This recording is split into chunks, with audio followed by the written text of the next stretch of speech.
And we are back for episode 6 of Peaker's Advantage. Long time no see, everyone, but welcome back. We have Chet, Imapet joining us back again. Chet is back, and this will be an awesome episode of Peaker's Advantage, as always. This will be a great one. So, yeah, I guess let's just get it started. Sevis, if you have any shit you want to talk to FNS right now, that'd be a great time because soon he's going to start talking shit about everyone else. I just want to say that I have teddy bears in the background. People are going to on Reddit are going to be like, "Oh, this guy's got teddy bears, whatever." It's fucking, we get it. My parents use this as a storage place, so just like this is defensive. Yeah, Listen, before man. anything is said about it, you know what I Convenient, mean? man. Before anyone says anything about it, I got it. I understand that there's teddy bears behind me. All right, yeah, we're all Go ahead. yelling. Let's I'm going to allow Corey and Davey to talk shit to me because they, and Complexity, if PTR was here, I'd let him talk shit to me too because they beat us 2-0 and the match and is Optic actually with 150 ping. 16-1. We have to talk about that. All right, go ahead, guys. Have fun. Let's just start with that one. Chet, 160 ping. How did you beat CLG with the ping disadvantage? Freiburg just full confidence. After losing the first map 16-14, we just said fuck it, and we just started running out everywhere. So is Optic normally good or just online? Oh, there we go. It's a bit of mixed results right now. Just mixed results. Mixed bag. Online No, is. but I'm not gonna lie though, Optic, if they played anywhere near the level they play online on LAN, like if they could replicate that, even 80%, 70-80%, they would fucking win any tournament, or they would have a chance to win any tournament. All right, sorry to cut off the shit talking right now. I forgot to mention it. Online is just a whole team, or is it just one dude? Which player's online, you said? Yeah. Wait, time out for a second. I forgot to mention it. Sorry that there is no overlay for people watching. I'm on a new PC and we just got everything set up. This was pretty, not necessarily short notice, but for, hey, Dude, it's man, I just want to let people know. I agree. The juice is just flowing, letting people know. Davey. The juice is flowing. Just letting people know. Stop. Daps No doesn't one have a cares. webcam. There's like but- one Yeah, kid we're- that's like, we're where's out the here. overlay? Yeah, Dude, they complain about everything, bro. They're gonna complain That so one much that kid. there's not timestamps too. They're gonna be so mad about it, but it's too, oh, I'm well. gonna be honest with you, no one even noticed until you brought it up. No, people It's like were a ready. teddy bears. No one People was gonna say noticed, bro. anything. Anyways, No, I don't think there's Yeah. just that one kid that's super online on the team. I just think all 5 players are insane online, and they win all their 2v2 or 3vx's, whatever. All their clutch situations, they always win it online. That's why, like, I think they topped the league, right? You guys topped the Dude, league yeah. in both we EPL and had CS. Optic beat twice early in the season, and we were fucking shit. We had you guys 11-4 2 times, Listen, 2 maps in a row. in my defense, my team thought Overpass was like our map for some reason. For like 2 months, they're like, we're so sick on Overpass. Eventually, I had to lose like 9 times on it to be like, guys, have we ever won on Overpass? Why are you guys so confident in this map? And then we were Such like, a all right, map. all right. Yeah. I hate Overpass personally, so I'm a little. That bit was a biased, but- 150 ping match though. The one that you No, guys it played wasn't. versus us. No, it Yeah, it wasn't. was. You Yes, were it all was. in North America. No, it No, wasn't. it was. You Are you flew sure? back. Yep. Yeah, You 100%. 100%. All of you guys Where were in the North fuck did we play America. with 150 ping? Well, here- 150 here ping, was boy, the you feeling. got destroyed. Honestly, that would have been a slaughter. No, we You know were how- up you know how much 11-4 confidence on I would both. play if I knew you had 150. I'd be rushing out. Just These guys had 100. I don't think you guys have seen them with 150 ping. That's why you're saying that. Dude, 150 ping These guys online, on casual wide with 150 swings, ping, wide and swings for matches days. is still hitting they every. had low ping. You got to know respect them. You got to buy like mags and You guys had like. 150 ping, and not one player on that team was missing a shot. Listen, on we played cash. so many matches on 150 ping. We're used to it now. Yeah, no, It's I know that. normal. I couldn't believe my Normal eyes when I now. was seeing the shots that you guys were hitting. You guys were faster with 150 ping than you are with 5, and I was like, "This is ridiculous. Like, I can't play in this. No, but We've you- already you lost." You just peaked them though. Like we played Immortals, No, we did. they all Sorry, had sorry, 160 Pita. ping, and we just 16-0'd them. They couldn't even react to us. Like Dude, would we jump did out- the same thing, we man. would jump out halls and shit, and Zach would literally take like 5 seconds before he even reacted to us. Yeah, no, we did the same thing. Everyone just rushed something every round. It was just they can't hold an angle. They can't because their ping's too high. No, you know what I find really funny though is how dumb the people on HLT.org are. Like actually the stupidest humans. I read the comments after we played them on training. They're like, Immortals doing 4 op setups, so noob. I'm like, yeah, they all have 180 ping. Like, what do you want them to do? Like, sit there trying to rifle? Like, Yeah, some comments are pretty hilarious. But yeah, Surely most of them are Splyce and trolls. Complexity. How did you guys lose those? Tell us the Uh, environment, just like the mindset going in. You need 1 map out of 4. I don't really remember the complexity games. I think we just fucking lost. Like, I don't know what to tell you. The team was dead, guys. Like, the team was basically dead. I have Even an answer if we for made, FNS. Huh? There's nothing you can do when Pete's on. yeah, Like, no, that too. literally nothing. Like, It's just he'll tell yeah. you himself. Literally, He he will will say tell it, you. yeah. No, but like, here's the thing: the team. I'm not gonna say dead in a sense that like everyone's like, yeah, we're fucking leaving after this, but the atmosphere just seemed very dead. Like the players, I felt like we're losing faith in the way that we were playing, which I guess is reflecting on me, like the way I was calling maybe, or the way that everybody was playing. We were making the same mistakes. Rick was completely over it. Like during, like right after the minor, basically during the minor, he was basically completely over the team. He already mentioned that he was going to leave, to some of the players and to the coaching staff or whatever. So the atmosphere was just a joke. So there's a part of me like Do you that's think you kind of win one of glad those that we games didn't with make Chet? that. Huh? Do you win one of those games with Chet? I mean, I think we Oh, win a question. lot of games with Chet, but that's Wow. besides the point. I mean, yeah, I think Chet. If you're asking if Chet was a better coach than Ryu, yes, in my opinion. Whoa.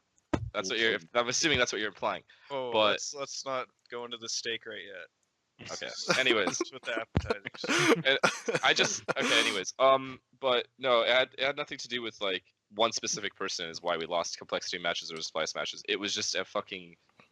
Everybody had a reason for not like no one felt like the team was going to stay together. It was just really that simple. But it was like this unsaid thing. We didn't talk about it. Yeah. It was just that atmosphere, where you feel like this team is either going to cut me or each other or someone's gone at the end of this, no matter what. And when you play with that type of mindset, when you know that's coming, your team will play 20 to 30% worse, 100%. And I've played enough CS to realize that. And that's exactly what ended up happening.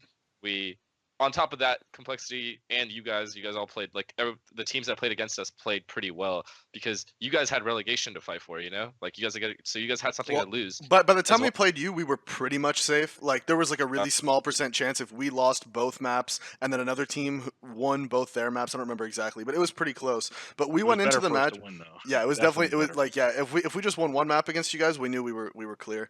But yeah, when we played against you guys though, like we like knew going into it, we were thinking the same thing you were thinking. We're like, guys, this team is on the verge of dead. Like they're on the verge of dying. And it Just wasn't the no type of- respect. No respect. It wasn't the type of dead where you don't give a shit anymore and you Right. scrim the shit out of the other team. It was the type of dead where you don't know for sure. Yeah. So we're just like hanging by a thread at that point. No one's saying anything to each other. It was just this really awkward presence, especially for me, because at that point I can't call in that type of environment. That's just boring for me. The last 2 months of CS that I played on CLG was just boring. Like we would do the same shit over again. Calling out Lose a dead team is awful. lose the Like, same. We would lose the same way. We would have these useless talks in the same capacity, and nothing would really change. And I'm not blaming one specific person for this, but like to me, I feel like it's the coach's responsibility to make sure that type of shit doesn't fly. Like if for example, if a coach feels like, I'll just give an example. If any of you guys are coaches, right? Or I don't know if any of you have played sports, I'm sure you have, and you don't listen to your coach's game plan and you stray from it, you get shit for it. Yeah, Individually, benched. like you get benched, you get kicked off the team, you could any of those million things that the coaches can do. Nobody ever got like individually spoken to about their mistakes or anything like that when it came to Ryu as a coach. And the difference between that and like how Chet handled things is if Chet felt like I didn't call a good game or that I strayed away from the game plan or like I should have hit B more or something or A more or mid, whatever, Chet brought me outside and talked to me about it. It's like, hey, why didn't you listen to me here? Why didn't you do this? Why didn't you do that? There was never anything like that between Ryu and I, so there was just no synergy there to begin with. And like when you aren't fixing those problems, like if there is problems and you're not fixing them, and especially you as a coach, that's literally your only job is to fix the issues that are on the team. It's a fucking waste of time to even continue on with that type of lineup, or like that type of atmosphere, because you're not moving forward as a team. You're just staying the same or getting worse, and that's exactly what ended up happening. So the last 2 months were just super boring for me. Do you I think feel it's, like really important that the coach like knows the team he's on? You know what I mean? Like, Yeah. If you're going to go coach SK, I mean, you're not going to have to individually pull Cold aside and be like, "Yo, why did you peak that?" Your responsibilities are a lot less on like the individual plays. You might be there as like a motivator, right? Right. Make sure like keep people like fired up, keep them like honestly get them like waters and coffees and stuff at events. Like make sure everyone's like good. But then teams, especially with younger players, like I don't know how Ethan was, but we played with younger people on TSM. Like coaches need to really like stress like those people are like not getting down on themselves and not getting emo, and like keeping like kind of like what you were saying, like make sure that people's mistakes are actually being fixed instead of just like blaming it on one person or the IGL or something. Yeah, and Do you feel like sorry, but really quick question. Do you feel like when Ryu came in that he didn't have respect for you at the start, like he didn't respect you as a player, maybe? And I'm not suggesting this is the case. I'm just asking from your point of view. Or do you feel like he developed a lack of respect over time for you as a player or as a leader? Definitely both, because when he first came in, we got off on the wrong foot. I guess I could just mention this now. So basically, what ended up happening is when he first arrived, he had a talk with me, like a one-on-one with everybody. Like, hey, this is my plan for the team. This is what I want. I want to win a major. He basically told me that he really wants to win a major, whatever it takes, blah, blah, blah. Got to make one first. And I was like, cool. Like, that's awesome that you're trying to win. Great. Like, that's awesome. I'm on your side. So that talk went well. I told him exactly what Chet did right, what I want him to do, that Chet, the things that Chet did right, and the things Chet needed to improve on that maybe Ryu could add coming in. I told him that I want him to basically fix our CT sides. I want him to specifically call players out when they make mistakes, and something else. If I remember, I'll try to remember the third thing. But I made sure that I set all the expectations for him, so that way, and I wanted him and I to work together to do this, because I just thought that was like an unsaid thing. Like a coach and an in-game leader, in my opinion, should always be working together and probably be spending the most time out of any other teammate with each other, because I think that relationship is very, like, if that relationship is good between a coach and a in-game leader, and I don't know if any of you feel the same way, but that helps the team a lot more, because both the coach and the in-game leader, the people that make the game plan to begin with, are on the same page. And when I had that with Chet, it was very easy. I don't know if Chet, you agree, but it was very easy to work with Chet in a sense that we would just watch demos together, or we would consistently talk about why things didn't work out between us even, and we wouldn't even involve other people, and then we would just fix the little things. But with Ryu, when he came in, the lack of I think that he mentioned in like a clip or something saying that apparently CLG immediately gave him full power to do whatever he wanted.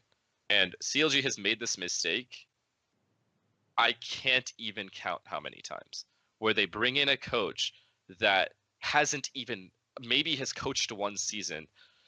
And I would understand if this coach is like Zeus and you've won a major. But this guy was the coach of Selfless. You know what I mean? Did I say any more at that point? This is a team that got relegated. I don't think he was even the coach. I think he was just the owner or something. Okay, he was the coach at the coaching start. for a No, he little was bit. the coach. Yeah. He was the He was coach. the coach and then became CEO. Okay, Yeah. regardless. And then he had an analyst that did everything else, I'm pretty sure. Okay, but regardless, he's no Zeus or anything. So the reputation of he doesn't have this insane reputation of, oh yeah, I'm coming in like with insane experience and like knowing how to win.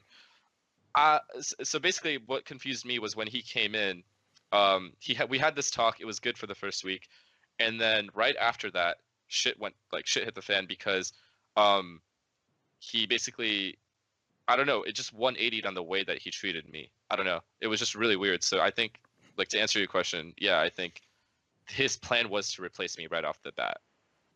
And I don't think Chet ever had that type of intention. That's why Chet and I worked well together.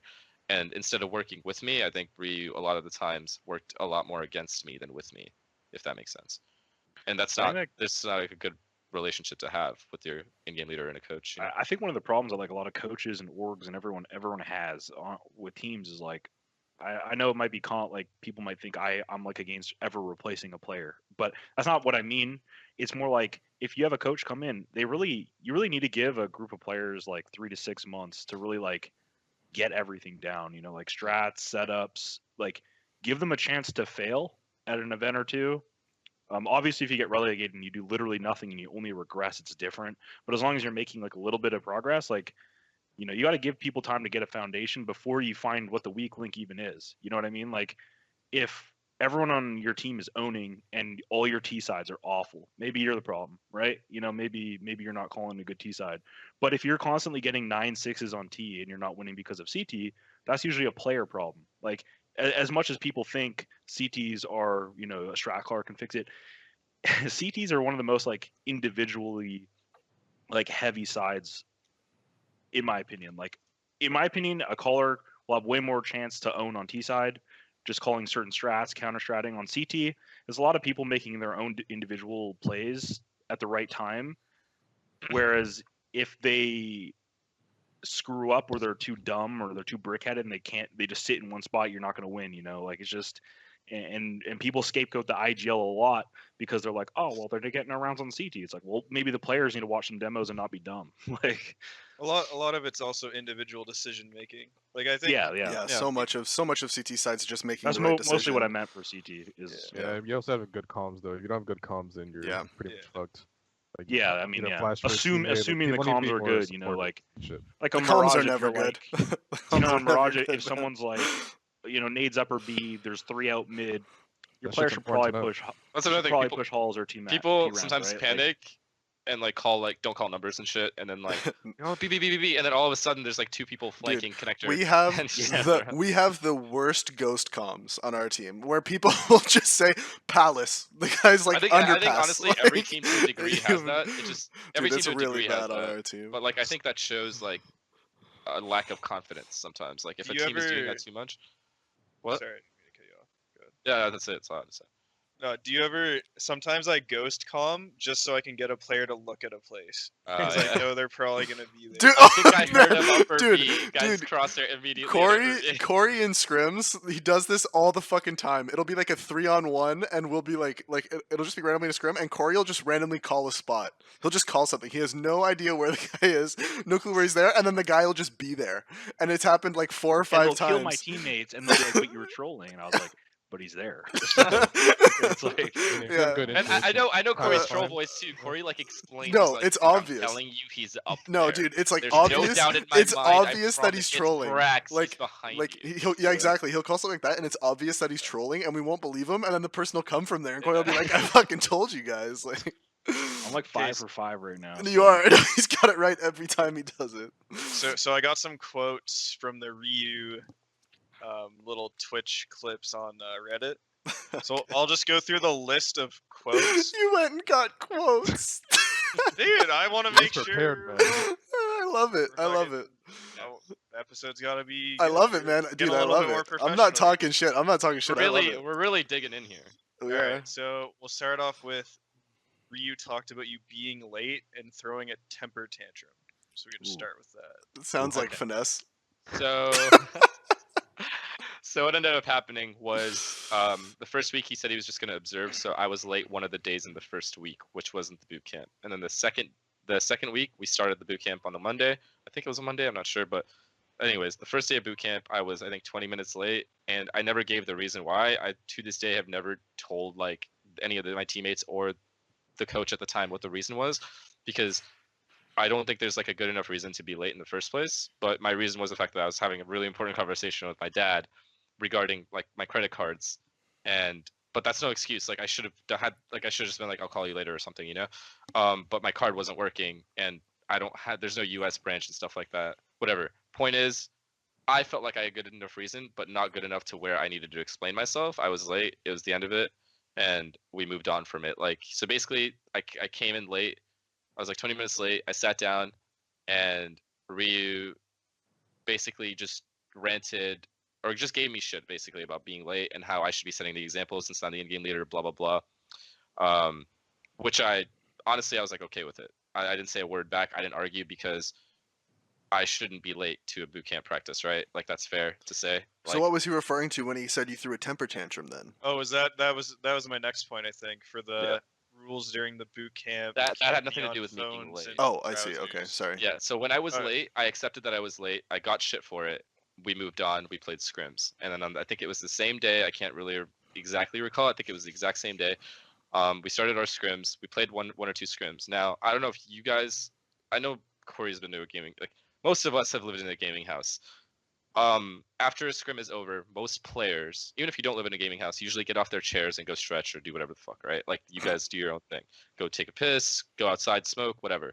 So after every scrim is over, most of the players get up and do whatever they want. Now there was a rule set in place during the that Ryu went over, where he said, "Guys, I don't want you guys to be on your phones during the boot camp, except for like one 15-minute period, and I don't want you guys to be on your browsers because it's a distraction." Both those rules were accepted. We were like, all right, whatever. And then so they just took our phones at the start of the boot camp. We just put them on like the mantle or whatever. And then so we started scrimming. The scrim ended. Everyone got up. While everyone was off their chairs, smoking outside, playing ping pong, and going to the bathroom, I decided to stay in my seat and watch a match on HLTV.org. I went to HLTV.org and I was watching a match because I don't know what tournament. There was a tournament going on or something. And I hear Ryu behind me go, "Dude, you got to close the browser." And I was like, "But there's nobody at their chairs, and nobody's like, you know what I mean? Like we're not. This why, basically." And he's like, "Oh, because it's a rule." And I'm like, when somebody says something like that to me as a reason, I get triggered immediately because I'm like, that's not a good enough reason for you. Like, you know what I mean? I'm not sitting here. I didn't take my dick out and start masturbating in front of you. You know what I mean? Like, I fucking That would have been acceptable though. Yeah, like, That's not against the rules. I'm watching a match on HLTV.org. If anything, I'm being more productive than anyone else who's like smoking outside or playing ping pong or anything. You're just killing time. You have to. Yeah. You always have to wait. Like Yeah, and in FNS's defense, after any scrim, teams disappear for like 10, 15 minutes. Like Yeah, every always, team, always. Super every standard. team, and like you just accept it. Like, but at the same Bit time, triggering. But And yeah. especially because it is Cutler's- annoying. It is annoying. And Cutler drinks like a shit ton of water, so he just always goes to the bathroom anyway. Ethan, I don't think goes to his room or goes outside and plays ping pong. Everyone just goes usually outside because Kenny and Rick smoke, so they go outside to smoke, whatever. So basically, I'm just like sitting there and I just go on the browser or like check my phone or whatever.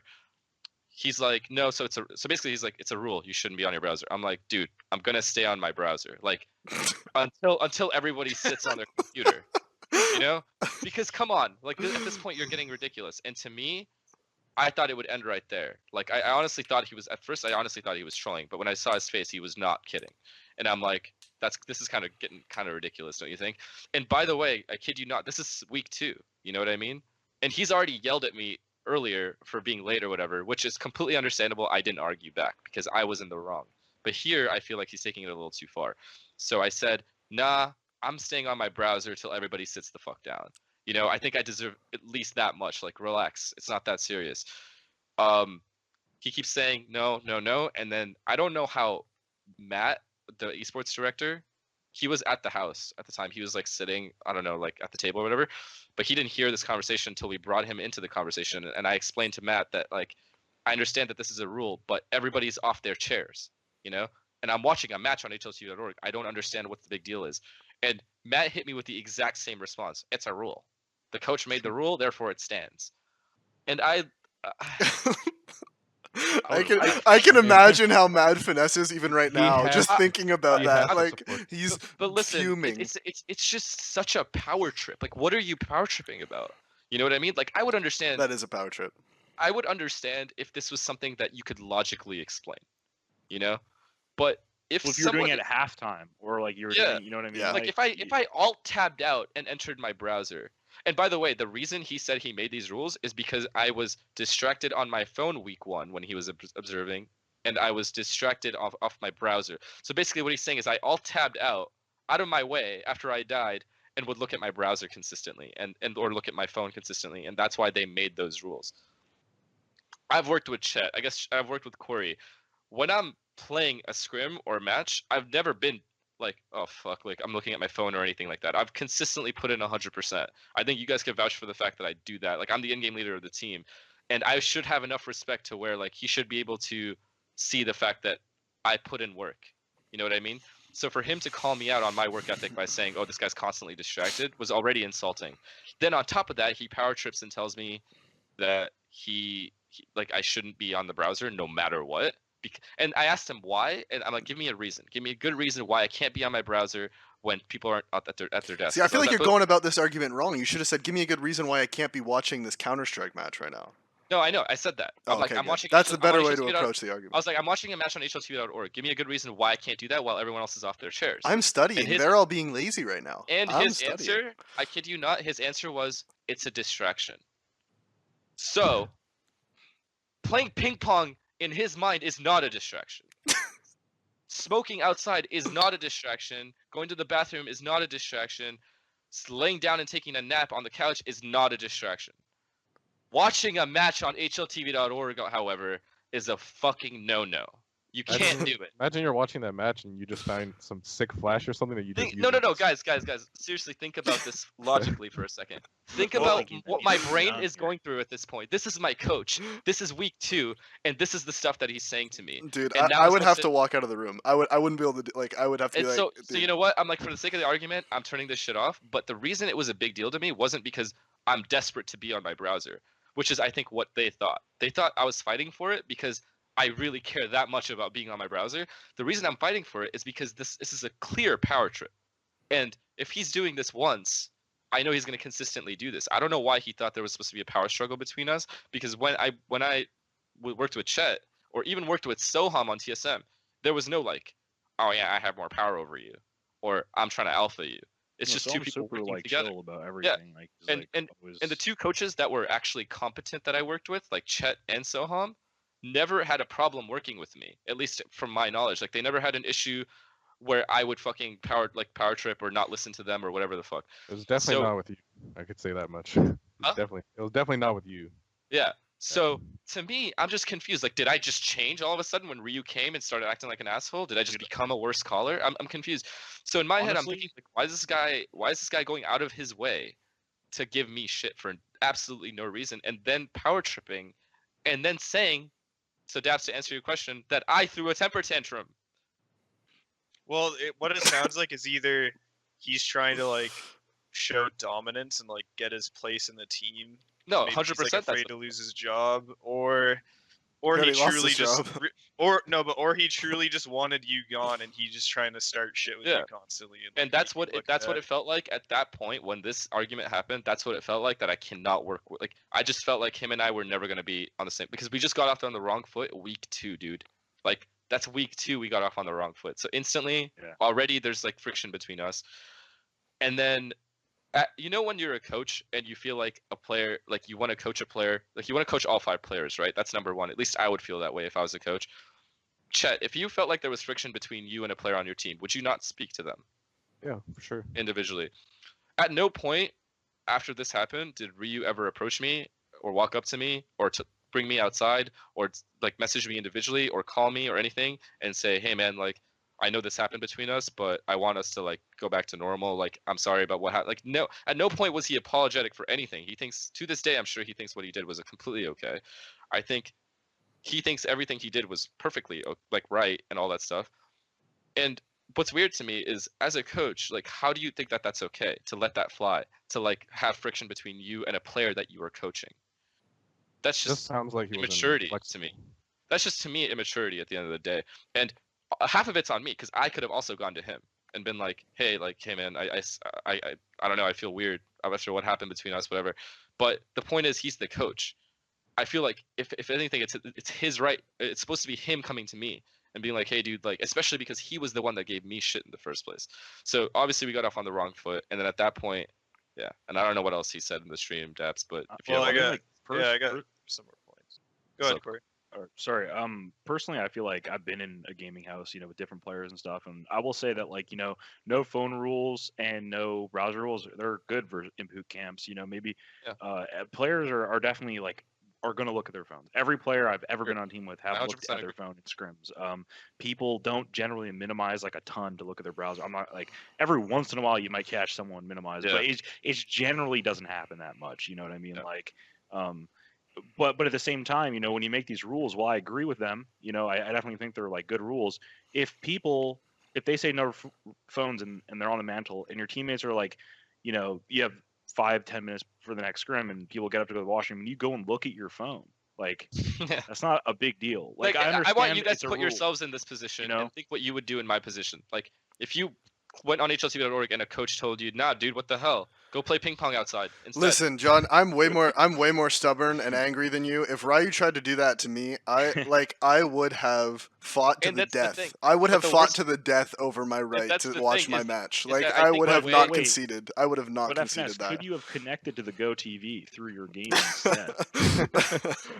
I You don't go know. to That HLT to didn't get even the accept- IP first. Because But that's the reason the whole friction started in the first place. I don't know. If Daps, you have any more quotes, It- you can say them. Oh, but there's And more. There's, outside- there's another there is thing, more. though, There's more. is like I know in Dota a lot of players have they have the international, and it's a very big deal, and we'll end up playing like 12 hours a day because first place is like 5 million whatever. So like Each, you're yeah. literally devoting your whole life to try to win this tournament because it's worth it. It changes your whole life. So they'll take their phones, they'll play 12 hours a day. I'm not saying every single team, but a lot of them will. And then what that ends up happening is after continuous weeks of feeling like you're in prison, people get demotivated. Like even though you're motivated to try to Burnt win out, $5 really. million, like I'm not saying not to be lazy, but at the same time, people shouldn't feel like they're in a prison. Like you always want to try to keep practice as fun as possible while still being as productive as possible. There's a fine The line. game has to between- be fun. It's That's yeah. no, but it's a coach's job to understand the players they have. Like I understand being strict and setting like rules and a proper environment, but if you're making your players miserable and like enforcing things that don't really need to be enforced, then I think it's kind Yeah, of if a dude and- is and always the on other his phone, thing- he should be told not to always be on his phone. Like it's fair, right? Right. But And the other thing is, like, especially, I know with our team for sure, if Zach were to set a no phone rule, everyone would follow the no phone rule. And then if in between games someone wanted to go use their phone, if anyone had a problem with someone else using their phone or looking at their browser, Zach wouldn't need to be the one that goes and is like, hey, dude, get off your browser. Corey or me or anyone on the team would be like, dude, fucking stop. You know what I mean? Listen, Like it wouldn't because we all are there. We're like, dude, we're all following the Yeah. same rules. Follow the fucking rules. And if it's clear that like, okay, this person, yes, he's on his browser, but he's watching a fucking game, and we're in between scrims, that's fine. I'd actually be wanna ask Chet happy. I would something. actually be happy that they were watching a game. So like, I want to ask it Chet just something. seems weird. Go ahead. So do you remember when we had the phone rule before? Even when you were there, like Yeah. people had their phones taken away. Was I the reason why we had our phones taken away? Yes or no? Was I No, sitting there on my I can- phones? I can say who it was for if you like. Like, Go ahead, 'cause man. Just go ahead and say who Ethan's- it was. Ethan recently just got a girlfriend, right? So obviously, when a player does that, they like to text a lot and shit like that to his girlfriend. Or like, okay, you can't have your phone.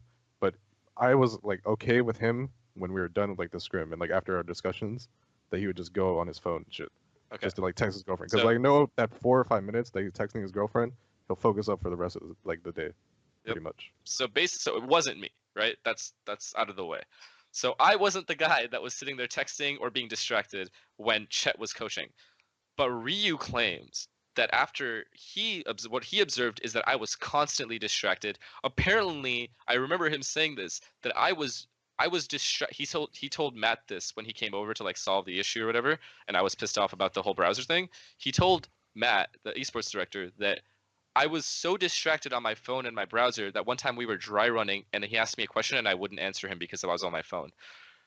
I could guarantee you that didn't happen. That was complete bullshit, and I couldn't believe that somebody was lying the way that he was, or stretching the truth, if not lying. And I've never done that with Chet or any other coach that I've ever had, where I'm just sitting there looking at my phone while we're dry running stuff, because I'm always part of the dry runs. I'm the I one that actually don't watches the believe demos. Yeah, Yeah. I don't believe that at all. Why would I Like, ever do I that? don't believe So that. I remember you were the guy in the dry runs that was doing the countdowns and everything. You're Yeah. like, guys, 3, 2, 1, we're gonna do the molly. But somehow, Chet, I changed. As soon as you left, I was like, fuck this Ryu guy. I'm gonna ruin this kid's life. Like, I'm just gonna fucking be the biggest dick. I'm gonna be on my phone, whatever. And this was before we had the argument about, you know what I mean? Like, he was Yeah. saying this was week 1 or whatever, which it just didn't make any sense to me that this guy, the words that were coming out of his mouth. So that whole rule that was made up because of me, I wasn't the culprit in the first place. So obviously he was out to get me in some aspect. This is like clear. This was very clear to me week 3. And at that point, there's nothing you can do. There's no way to like solve like to fix that type of relationship when somebody already feels like he wants you gone. Well, that was the problem that Jesus that- Christ. I mean, you Stop. did have a That 3 was brown the- coaches, Pujol. So, Damn. that was all the- my brown I coaches feel have like- just been so nice to me. That was the same problem that Peacemaker had when he would go try and coach teams. He would go to the team, and before even joining the team, he would have a list of players he wanted to cut. It's like what you know what I mean? Like, that's a problem. You can't operate like that. Even And if I- you don't and like I'm a not player, saying- you don't think he's good. You got to give No, him a but- chance. Right, But- and I'm not Okay, saying listen, I wasn't obvi- there. I wasn't there. I'm not saying that was the case with Ryu, but that obviously Finesse feels like that was the case, and he's more qualified than any of us here to talk about what he felt like in that situation. So, Well, here's the and thing. that's Like, not a even good if way you to want me operate. cut, right? Say you want me cut, then fucking cut me. Get rid of me. Like, don't put me through shit. Don't make stuff up just to make me look like a shitty human and a shitty in-game leader. And ultimately, I don't know, Daps. I think I saw a clip where he said that I'm like a stale caller or something, basically making it me out like look like I'm just the worst he's ever played. Yeah, he said. Okay, I'll put these two quotes together.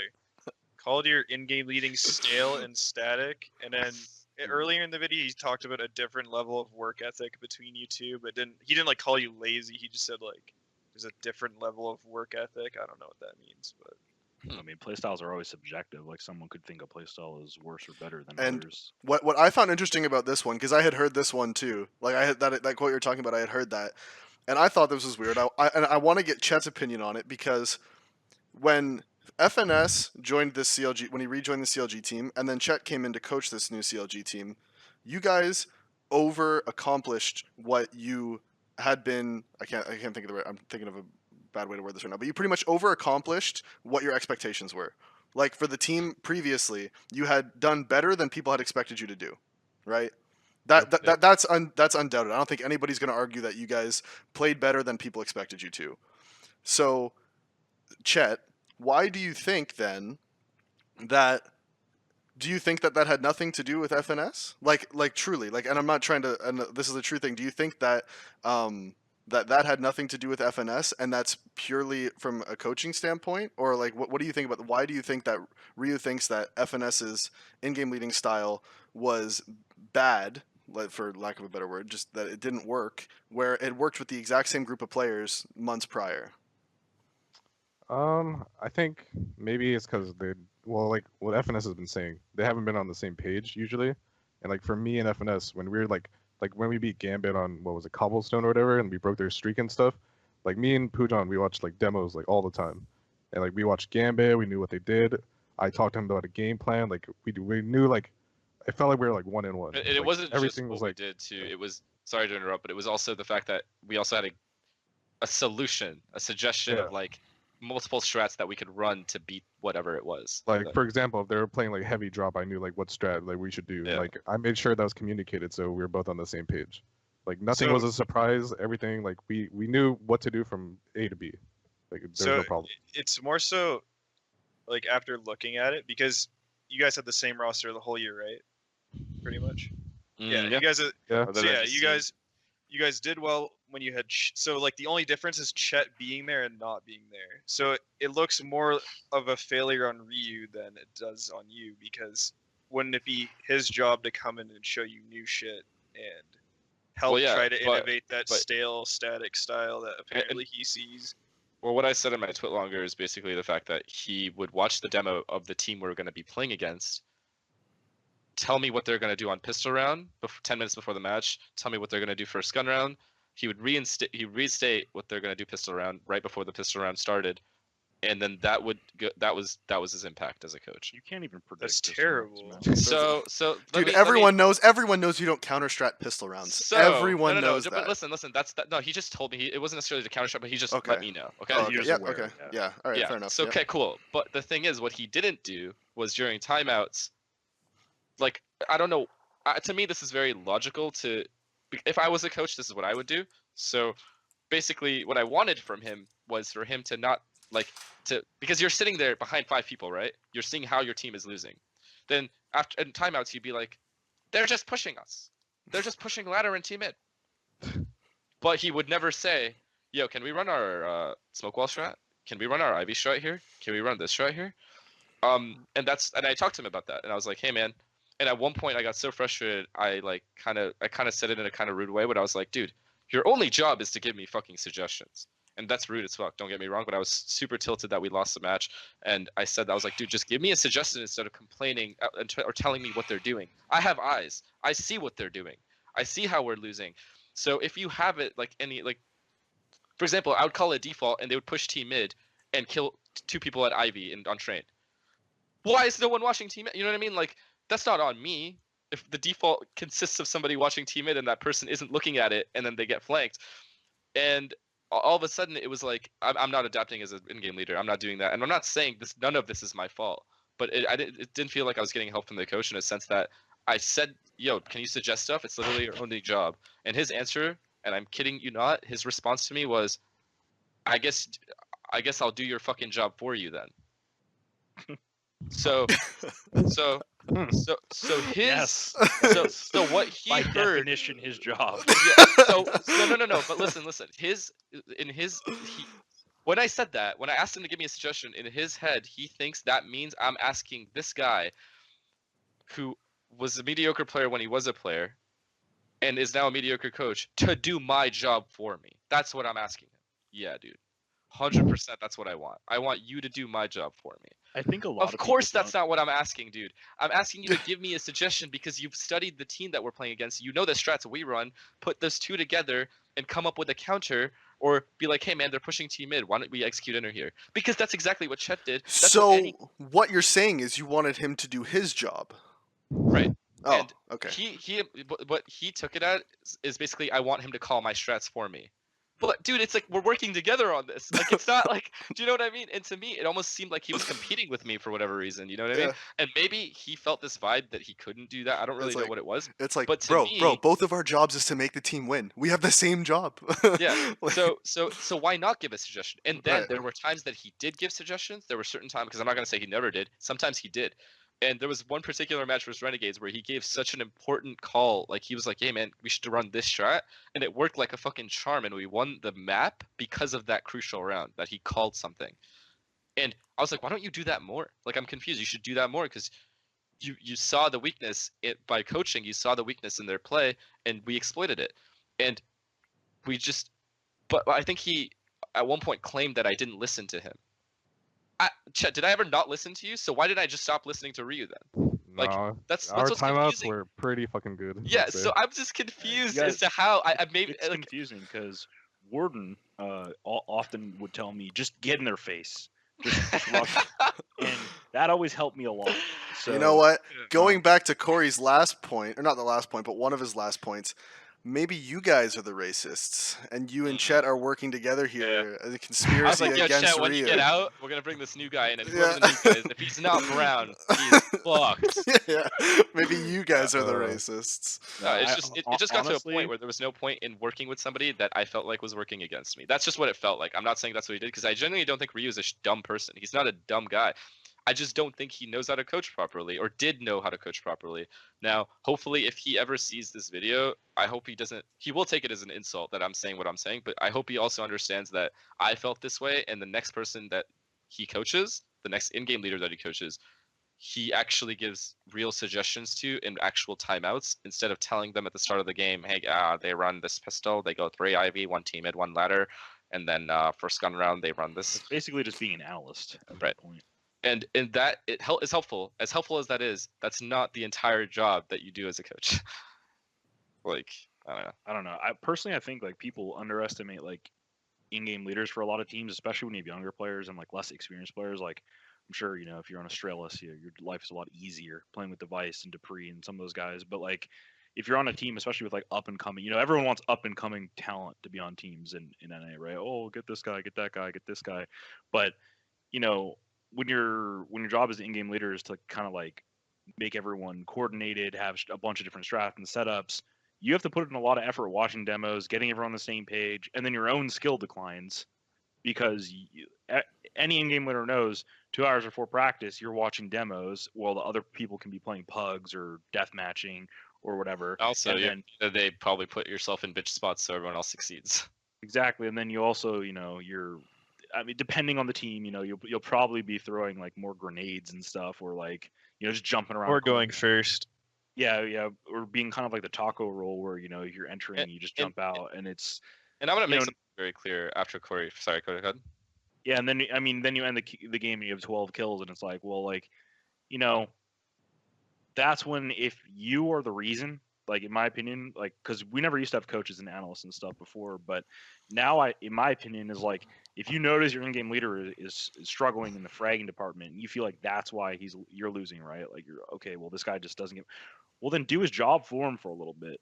Like, bring the strats and the setups, and and let him play. Let him play a bunch of rank S and like, and try to get his skill up if that's the reason. I just think that a lot of people put everything on the in-game leader and they're like, if the team doesn't work, they're like, oh well, it was his fault. And it's like, That's 100%. That's a lot of the times Actually, true.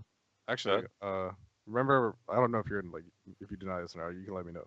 But when I was on the team, I did a lot so you can like focus on your game, because I think Yeah. I said that to you. I was like, I want to make sure you focus on your game a lot, and Yeah. then we'll still be on the same page no matter what. But I just want you to like DM and like Yeah, do rank you tests and you took a lot of the work off my shoulder. Exactly what Corey just said. You like literally did that, and the difference in, like I said, the difference between you and I was that we started off well, with the goal was to win, and it was to win together because we knew we were on the same side. I felt like it wasn't the same with Ryu. I felt like immediately there was a rift there, especially with the dumb argument we had about a browser thing that made it way worse. Then he didn't come to me and apologize. He didn't even come to me. Okay, Davey, you played soccer, right? Yes. As when your coach has a problem with you or feels like you're not listening to him, what does the coach normally do? Like just any number of things. For Actually, me, what I'll ask is, does he ever just let it go? no. I had to Okay. do sit-ups because I was a goalie, so he wouldn't make me run laps. He'd make me do sit-ups. It was so douchey. So basically, I hated coaches it. give players shit when they don't listen, right? Yeah.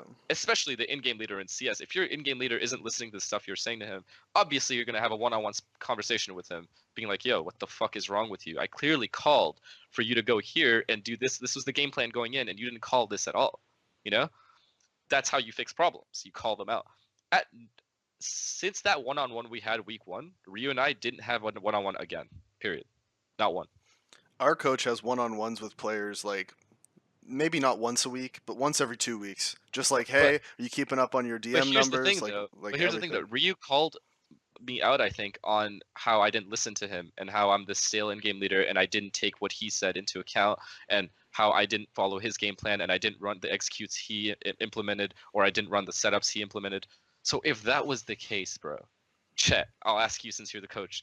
If it was the case that I wasn't running the stuff that you were going over, would you not come to me and be like, "Yo, bro, you have to run the shit I'm fucking going over"? You just have to. Yeah, for sure. I mean, That also was the I feel same like problem with my in old coach too. timeouts, I feel like in timeouts, like he should give a suggestion, but also he should try to like give you a guideline also like for the rest of the match, because you only get so many timeouts.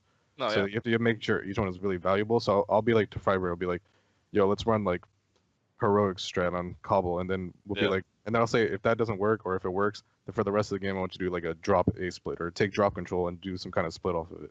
So Yeah. like he can like help you set the pace as well if he thought that was the case. Exactly. And the thing was, there was nothing like that. But also, after the matches were over, we would have this useless conversation of, "Oh, I just lost this 2v4. Oh, we lost." But there was no fixing it. It was just we just point out what happened.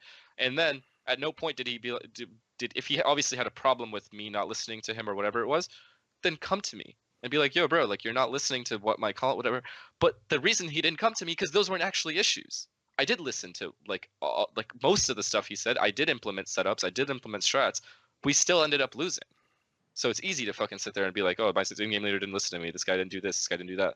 But if that was really the case, then you still failed as a coach by not coming to me and being like, "Hey, like this is the fucking problem, bro. Like you're not listening to the stuff that I implemented." So at the end of the day, it's like I can't really defend myself other than to say that at no point was any of this evident to me. I saw like one clip of him saying all that stuff, and I was confused in my head. I'm like, "Wow, this is the first time I'm hearing this." Because at no point did he come to criticize me or type a message on Steam to me saying, "Hey man, do this, do this." There was one scrim and one scrim alone where he asked me to do fast strats only or something, and that was it. That was the only time he ever did. Whereas Chet did it every time. Chet, every scrim we would have a goal. Me and Chet. Yeah. Every single scrim we'd have a goal. Yo, this scrim, can we run? But just run our default. Just run our default to a T. I don't give a fuck if we run out of time. Just make sure all our nades are thrown right way. Make sure everything's working. Next scrim, make sure we're hitting B only. Doesn't matter if they're fucking fully countering it. Just hit B only. You know what I mean? Like we'd have a set plan, and CT sides run these setups. Run this. There's always a goal. And as soon as Ryu came in, and again, I'm not fully blaming him because I think since we're specifically talking about Ryu, I think those were the issues that him and I didn't work together well because of those reasons, and that I've like mentioned before. But there were a lot more problems than just him and I. You know what I mean? Like I did stuff that was wrong, like that I could have done better, and other players could have done way better, like way more things that they could have done. There were a lot of things that they could have done better. Yeah, he also just seems kind of dumb, honestly. Like I just see him tweet shit all the time. Like he just God's gift to like Counter-Strike knowledge, and I'm just so confused because it's like, bro, you made Selfless. Like congratulations. Like I don't know what to say. Like you have no qualifications, you have no results, you have no achievements, and you act like you're somehow superior to everyone else, and it's annoying. And I don't like you. So Dude, I that's will true. say, That's true, man. When Rio was doing his stream, we're all sitting in TeamSpeak, and Corey's like, "What the fuck? What the fuck's his problem? I don't fucking get this guy. He's never won anything. He's never won anything." Like Corey was, Corey was mad. He goes into his stream and he asks Ryu. He's like, and I just want to say personally, I don't have any personal problems with him, but I agree that his ego seems a little bit too large. But Corey goes into his stream. He's like, "What team have you ever been a part of that's won anything?" No. Sorry, you said, "What team have you been a part of that's ever been successful?" And his response was, "Well, that depends how you define success, man." It's just like what? Like I mean, winning, like winning is a honestly, good term. It's a good the thing that way pissed to me off the define most is when, success. like, people don't realize he was the first one that tweeted about like the KNG, like the guys being late. You're a coach. You're not supposed to be tweeting drama about other teams. Like, you're not TMZ over here. All right. Like, I don't understand. Like, you're just ratting out players for what reason? Like, I guess you got their team killed, but now Bolts is on SK, and that's going to make them even better. So good job. I mean, like, I don't get it. And then he has some like the nerve to be like, oh, well, how many illegal Adderalls did you take? And it's like, bro, if you had any sort of intelligence, you would know that I literally said it made us play worse. Like every other fucking idiot on HLTV and Reddit that brings that up. Anyway, Chet, what were you gonna say? I don't think I was gonna say, for all the future coaches out there, or like ones that need like Here a we tip or something, you should always make sure you're on the same page as your IGL. You should never try to take over the whole team and like put a whole structure, and you should try to create the structure with your IGL. Like make sure you guys know everything from like Yeah. flashes to like yeah. pathing, everything. I think the problem with him and I, like I said, was right at the beginning. We all got off on the wrong foot, and that was never fixed. Like he just caused such a rift between us with the argument that he had with me. Now, me being late, by the way, that's on me. That's my responsibility, and I didn't. You could ask any of my teammates. I didn't say a word. I just listened to him talk shit to me. Not talk shit, but you know what I mean. Like just give me shit. Like because that's fair. I was late. There's not on my much you can first say day, when you're late. And It's then like, my I was, bad. and then I got shit, and then I was never late again. You know what I mean? And that was it. That was the end of it. I fucked up, and then I owned up to it. That was the end of it. But what pissed me off was the power trip after, and I made that very clear. But it's like if you're gonna cause a rift between yourself and the in-game leader, and you're the coach, and then not fix it, you're not gonna get results to begin. Like you're already getting off on, like you're already starting off badly as a coach. Yep. So I don't know. Like if there's one relationship that's supposed to be good on the team, it's supposed to be the in-game leader and the coach. Like if two players don't like each other, like for example on TSM, like Tim and Rustin like each other, we could still work with it. But when the in-game leader and the coach are having issues, it's like the team is never going to be on the same page. And Well, that's how because when that like when two just normal players don't like each other, then it's you can work through it. When like Yeah. two of the leaders of the team are not working together, then that's when the power struggle begins. Yeah. Of like who does the team pick, the coach or that's kind of what Stan said on Liquid, right? Like Yeah. him and Zeus didn't see eye to eye, and he felt like Zeus was more the leader of the team than he was type Well, situation. and you know, and so. everyone here knows that I'm good friends with Pete or Stanislaw, but Zeus is a major champion as a coach. So if you're having an argument with Zeus and Zeus thinks the team should be run one way and you think the team should be run another way, and you're arguing with a major champion, or you're in a disagreement with a major champion, that lowers your argument. Like he holds more value than you, right? And so that's I'm sure that's why he ended up at least leaving or at getting that removed point in Zeus. the end.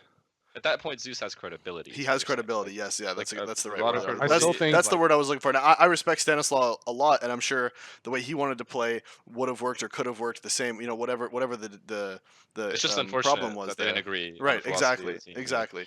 And you know, I firmly believe this, and everyone who knows me can attest to it. If someone has accomplished more than you, that doesn't necessarily mean they are right 100% of the time, but you have to respect them.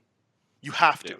You have to respect them. You have to respect their experience. You have to respect their knowledge, no matter what. Gotta hear It doesn't. them out, You have to hear them out. It doesn't mean they're right 100% of the time. But this team that that Ryu joined into had accomplished more than Ryu had in his career. Fact. Like they had accomplished more. So if you're going to go into this team that has already accomplished more than you have accomplished, you have to respect the in-game leader and the system that is currently in place. You might not necessarily like that. Doesn't mean you're going to be right 100% of the time, Finesse. Like he might. No, I agree. Like that doesn't. agree That's not what that 100%. means. But if you come in expecting to change everything, and I'm not saying he did, but if you come in expecting to change everything, why they have more this system has more credibility than yours right now. You have to hear out, you have to work together, just like we've been talking about this whole time, and then if it doesn't work, then you can work together to implement a new system. And I also know that he stated that we were only winning with Chet at the beginning of the year because no one was anti-stratting us and people were worse at the beginning of the year. Okay, fair enough. Everyone always anti-strats. I mean, like, no, fair enough, whatever. No, but nobody had CLG on their radar, so we got away with a couple BO1 wins. Fair enough, that's a fair argument. But how did we start losing to worse teams after he joined? You know what I mean? Huh? I never lost to a premier team with this roster. We don't talk about it. We let it go. No, I'm not saying that's your fault. No, yeah, but I'm just saying in general, like, how did we Trying to get discredit so our- basically how did we get so much worse? And there was like a baseline, like where we were doing decent, and then obviously like we fucked up EPL, but like we should have made EPL, and but at that point I'm kind of glad we didn't because the CS, like I said, was just boring the last 2 months, man. Like coming in to practice was just a joke because like nobody ever seemed to be into it. Like me and the coach were just not working. Like I already said this and I told Longer I fucking should have left when Chet left. And I even said to the org that I don't want a coach. Like just let me fucking work alone. And they got a I remember coach remember you talking about that. Like and then they when got a coach Chet left. regardless. They got a coach regardless. And guys, the I have coach something to ended say. Ryu and FNS 0-2 versus me and Davey, right? 100% win rate in matches that matter, dude. 100% win Right. rate. Listen, CLG Green 1-0 versus Splyce. No coach. even our academy team beat you guys. No, Wasn't no, it- no, no, no. It no, wasn't no, even the academy team. It was a Oh, it wasn't? combination of the CLG Red and Well, the it CLG was Academy. one CLG Red member, No. one CLG And that Red was like member, a day after we beat one you. CLG No, I know. Red Day member, after. Ghost Academy members, and CLG Academy members. So Honestly, It was, it not was a a bright day. combination of reasons why it sucked straight up. Like it wasn't just Ryu. It was like we had inconsistency problems on the team. Like 2 players would show up, the other 3 would disappear. Then 3 players would show up, the other 2 would disappear. And it was at random all days. The only consistent fragger on our team was Ethan. You know what I mean? Kenny was inconsistent as fuck, and you can't be an inconsistent opper. That Cutler existed would- for a while as well. Like Yeah. even when I was on the team, that existed for a while. Yeah, and then Cutler, and like I think that was one of the reasons you left because you knew CLG wasn't going to put out the money to get new players. Like you knew it was a hopeless cause, and that's why I said Yeah, I should have. you guys just couldn't afford my buyout. And like that's the thing. I think Chet knew it was a hopeless cause, and he got a better offer, and he knew Optic would dish out the money at the end of the day. But that's besides the point. It's like even with the players we had, it was just too inconsistent, and we were all too inconsistent. I was inconsistent. Kenny was inconsistent as an opper, which is really bad for an opper, and to a point where like Rick was like, I want to op because this is ridiculous, and then Rick that led to Rick's frustration, and then his inconsistency, and then at the end of the day, all that was left was Ethan. Because he was actually like growing like really well under the system that we had, and sure, the last 2 months basically were just me getting shit on because I was just like it was just not even fun at that point. And then I played terribly the last 2 months, and ultimately the players were like, yeah, this guy's just shit. We need to get rid of him, right? Ultimately, that's what they were thinking, and that's fucking fair. Whatever. I played like shit the last 2 months, but I couldn't be happier that I'm off that roster. You know what I mean? So at the end of the day, it worked out for everybody. And like good luck to them, but like they need to realize that in-game leading isn't fucking easy, and it's super easy to talk when you're behind everybody and scapegoating players. Very easy to do that. So Yeah, there's the best example of that is one time Naf wanted to in-game lead, and he in-game leaded for like a few days, and then let's just say it ended very quickly. Like that.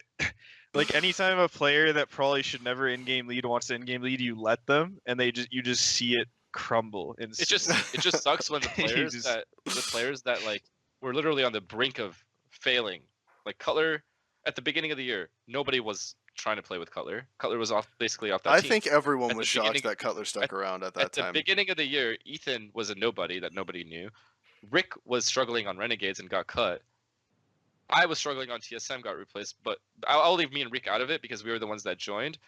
Chet was a Twitch mod to analyst to just noob coach. and then who's the last guy that I missed? Oh yeah, Kenny just got cut from Tarek Liquid made him, for right? being bullied by Simple. So and nobody wanted Kenny because of how his performance was on Liquid. So at the end of the day, all these are players that nobody wants. Then me and Rick come in. Obviously, we have like impact, and we make the team relevant enough to now be considered like a decent team, like top 20 team at least world, and at one point maybe even top 15. So obviously, I did something right. Obviously, me and Rick did something right coming in, you know. And to have all that be, what's the word? Just like after Chet leaves, just like discredited, I guess. And like basically the coach just giving me no respect, and believing in like that I knew what I was doing basically in my system, like Davey, I guess you mentioned, it's like insulting as fuck, you know. And that's what it, like Ryu just came in with this alpha attitude, and it's like fine to have an alpha attitude if you're working with your in-game leader, but I just never felt that with him at all. So just blew right from the start, and that's why I said I just left. I literally should have left right there because I didn't feel like he wanted me there to begin with. Well, it's definitely not like it's players' faults, coaches' faults, and also the org's fault too for not like helping you guys get better players earlier on. That's and weird to shit. me. The org gave him full power. He just got there. I've been here for 6 months. They've already made that mistake in the past of giving coaches full power. I didn't even have full power. Fuck me. Like, what the fuck? Yeah, is no, that? Oh, exactly. well, now we That's know what who the Well, like, racists no, are, but don't did we? Ryu, Yeah. Ryu, I think, stated that like the coaches, the org was instilling like you could do whatever you want with this roster now. Like if you want someone gone, we'll like try to get someone for you. Could But he then have been lying? But let's just say Ryu quickly realized that CLG was not trying to dish out more than a couple of dollars on players, and then I mean, Yeah. they probably just gave him full power because they were dropping you guys anyways. well, I don't know if they were thinking about dropping us like 6 months ago, but maybe. You know what? Oh, This is 6 a months ago. this is of okay. course speculation, but I feel like once they got into that, like once they knew for sure they were getting into the franchised like NALCS, they were kind of like, why are we going to keep wasting money in CS:GO at this point? Probably. I was ready. Like I was gone. I was off the team way before, like 3 weeks before that happened. So I didn't give a shit. I was just like, I was actually kind of. It was kind of funny. Yeah. But yeah, no, that was the whole drama behind that, and that's why we sucked on towards the end of CLG. And fucking thank God that I guess that I'm off the team. So pretty And- much, you're thanking us for beating you because otherwise you might have had to go to another LAN event Yes, with the dude, team. good You would have been job. leaving tomorrow. Nice, good shit, Davey. You're welcome. You know I'm always looking out for you. Oh, I know that. No, dude, this is gonna make it seem like I threw the game. Well, yeah. Yeah. So, what no, do it you was- think of their current lineup? Oh, they're trying out RYX and Exotic, I think, and Thoughts? I mean, you just have to be kidding me at that I point. mean, personally, we scrimmed them yesterday, and like, And Kenny's in-game leading, I think. what? Yeah, I think so. Pretty sure. So there's Like that. Cutler's not. No. Ryu said it was going to Yeah. be a mix between Cutler and Kenny, but it's going to I be think really I puggy. think yesterday even or like maybe a couple of days ago, like Rick even realized that it's a lost cause, and he literally instantly made a post. I'm ready to go. If somebody wants me. I don't know. We played yeah. them yesterday, and on Cobble, that Zodic guy decided to peek mid on Cobble with a M4 3 times versus me. Oh, you don't as a like that? CT. And I was thinking, where's the coach at? Where's the coach at? That's a dumbass like play. There's after no one the that can like defend that. after the first time you say, all right, no, none of that, don't do that again, this isn't a pug, don't do that again. And then the second time, and I remember laughing, I was like, how many more times is he gonna do No, I that? literally. The I was next like, I round killed he him. did it again, and I was like, all right, dude.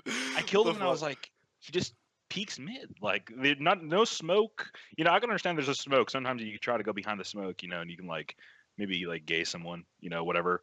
This dude has a rifle, not even an op. Just blew Yeah. my mind. So No offense to basically- him though. Keep doing what you're doing, man. I mean, I was. We don't mind, like we're okay with We- it. It's I'll fine. take those. Well, as soon as Chet left, I think right before Chet left, Chet and I knew what the issues were, and I knew the changes that I wanted to make, and I guess I'll just say them.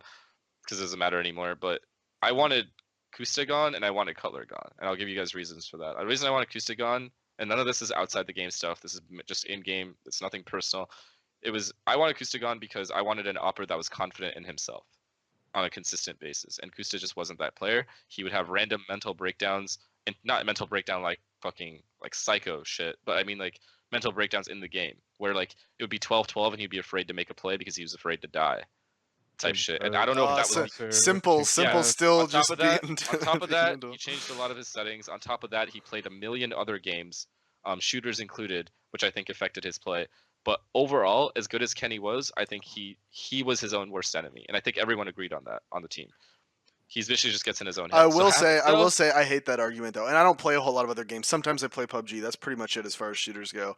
But I hate that argument that if you play other games, it's going to make you worse. I hate that. Fair enough. But the point Personally, is, that's just my personal opinion. As long as you're mentally, showing up for practice and doing what is required of you, I think you're good. Yeah.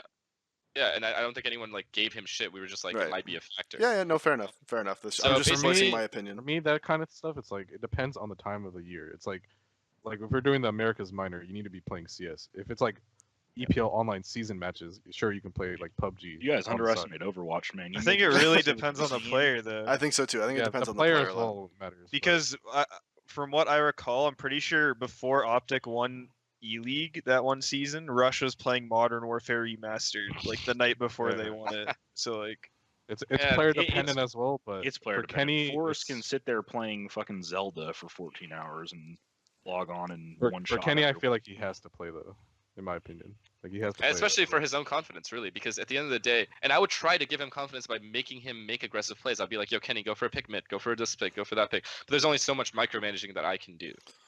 And then the second replacement I wanted, so those were my reasons for Kenny, to replace him with a better opera. And the player we were thinking of trying to get was Yell. That was the ideal pickup for it. Dude, Yell's not going anywhere, bro. And then okay, but that's who he I've been wanted. trying to get play with Yeah. the Brazilian for so long. Anyways, and then the second player I wanted to So replace hard. was Cutler, and the reason for that was because I just felt like he was not doing more than he needed to do ever. Like he would consistently be okay, or a little bit above average, and I felt like if we could get a player that was more impactful than Cutler, like just a better rifler than Cutler, I could lead a team. I could have led that team to a big win, at least one grand final even. And those are the two changes I wanted to make. And I just didn't even bring it up, honestly, because I knew there were, like you said, we were never gonna get Yell. He was locked in. I brought it and- up, and Yeah, they Chet fucked- brought that up.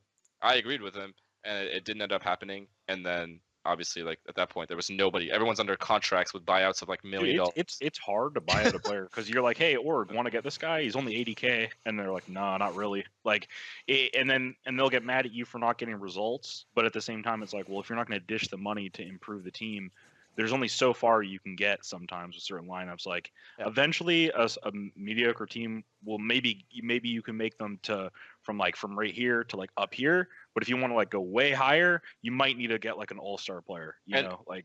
And I also wanted a player like Cirque. Like, I think Energy got so lucky with a player like Cirque. This kid is fucking, 17, Daps? And this kid just runs around with an He's op. young. No, he knows he's the best. Like, in his head, he's like, fuck, I'm the best.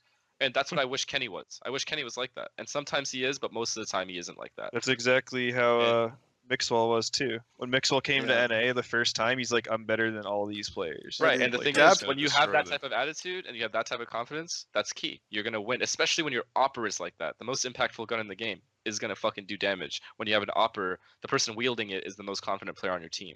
And I didn't feel that was the case with Kenny, and that's why Rick got so frustrated with the way Kenny was playing and how many I picks thought Rick he was a wouldn't go. good opera. when he Well, yeah, that on, was the thing, and then we had like a stint where we tried to make Kenny just a rifler. That didn't really, and Rick the primary opera. But the problem was then Rick was too aggressive, and he would get like, you know what I mean? Like there was just never a good balance. But for he's us. super aggressive for sure. He like always. We went through a battles phase for where we did a double up T side, which was it didn't go Yeah, that badly. that actually worked really well on Yeah. overpass and like certain maps, but not all Training maps. worked well. Yeah, it just Some depended on maps didn't work. economy. Dude, But it's yeah, not I- bad. I It's told not you bad to before- throw in a hard to random rely on. double up. It's hard to rely on a lot because I told you before Yeah. that CLG was the most annoying to play against when Rick was opping as well. No, I agree. Like every time we lost to you guys, it was largely because Rick had an op on top of Kenny. It's was not even hard like to he has play. 40 kills. He just kind of picks someone like He just gets like randomly, good, yeah, he just gets impactful kills that just like ruin your round for you. Yeah. At the end of the day, I knew the Org wouldn't dish out the money to begin with. I knew it was, when you just know you're not going to win with the team that you have. Like, I Nope, don't never I felt don't know that if any before of in my you life. felt, never. Okay, well I Nope. have, and I felt that way very quickly after Chet left. I was just like, there's no way we're gonna win a tournament, and that was the goal. Like, if I'm not playing to win a tournament, what the fuck am I playing for? And then so it just got worse and worse, man. And that was the end of it. And then yeah, we ended up losing a shit ton, lost to you guys, and You're then welcome again. Can't fault you for that one though. No. After we lost to you guys, When you're better, we had you're a better. meeting. We had a meeting, and every player basically, and that part is true. The fact that every player basically said that I should be the one replaced, that part is true. And that was after my shitty 2-month spell, so I didn't even blame them. I was like, that's fine, I'll step down. But I was planning to step down regardless of what they said. Like, it didn't matter. You know what's funny, Davey, is at the start of the season, Finesse and I were looking through the schedule. We're like, you have to close the season with a Davey at the end. Yeah. Like, he's Yeah, gonna no chance, stop bro. you. I have no doubt in my mind that if my team was I've even, had this marked on my calendar for months, just like finesse right there, dude. Right fucking I mean, there. you guys won, dude. There's fair and square, but I should not have lost. No, we like, like, You want to tell them the most important round? Yeah, okay. Okay, so was it 14-12? I can't remember. It was 14-12. something like that, man. I think it was Yeah, it was 14-12 something. us. It was 14-12 us, and they're on a 4-spy or full eco. It was a They force do buy. a lower. They do a lower/ladder pinch as CTs on train, where 2 people come up ladder and 2 people push inner. I think it was just Corey ladder, or was there 2? Oh, Corey ladder and 2 push inner. There might have been 2 ladder. If we did do 2 ladder, we're much more coordinated than I thought. Okay, Continue. listen. That's Pretty Anyways, smart. Yeah, that's pretty good. So I We're expect an thinking. inner. I expect an inner push. So I put me and Ethan above the stairs at Whitehall's. We trade the kills. Then I see Corey coming up the ladder and going back down the ladder. So I look halfway. I was trying to down make the ladder. sound, so you Yeah, look yeah, at it and then they come Exactly, up, and like, that's exactly what where- happened. But we got the kill inner. Then Ethan got traded. Then I see Corey.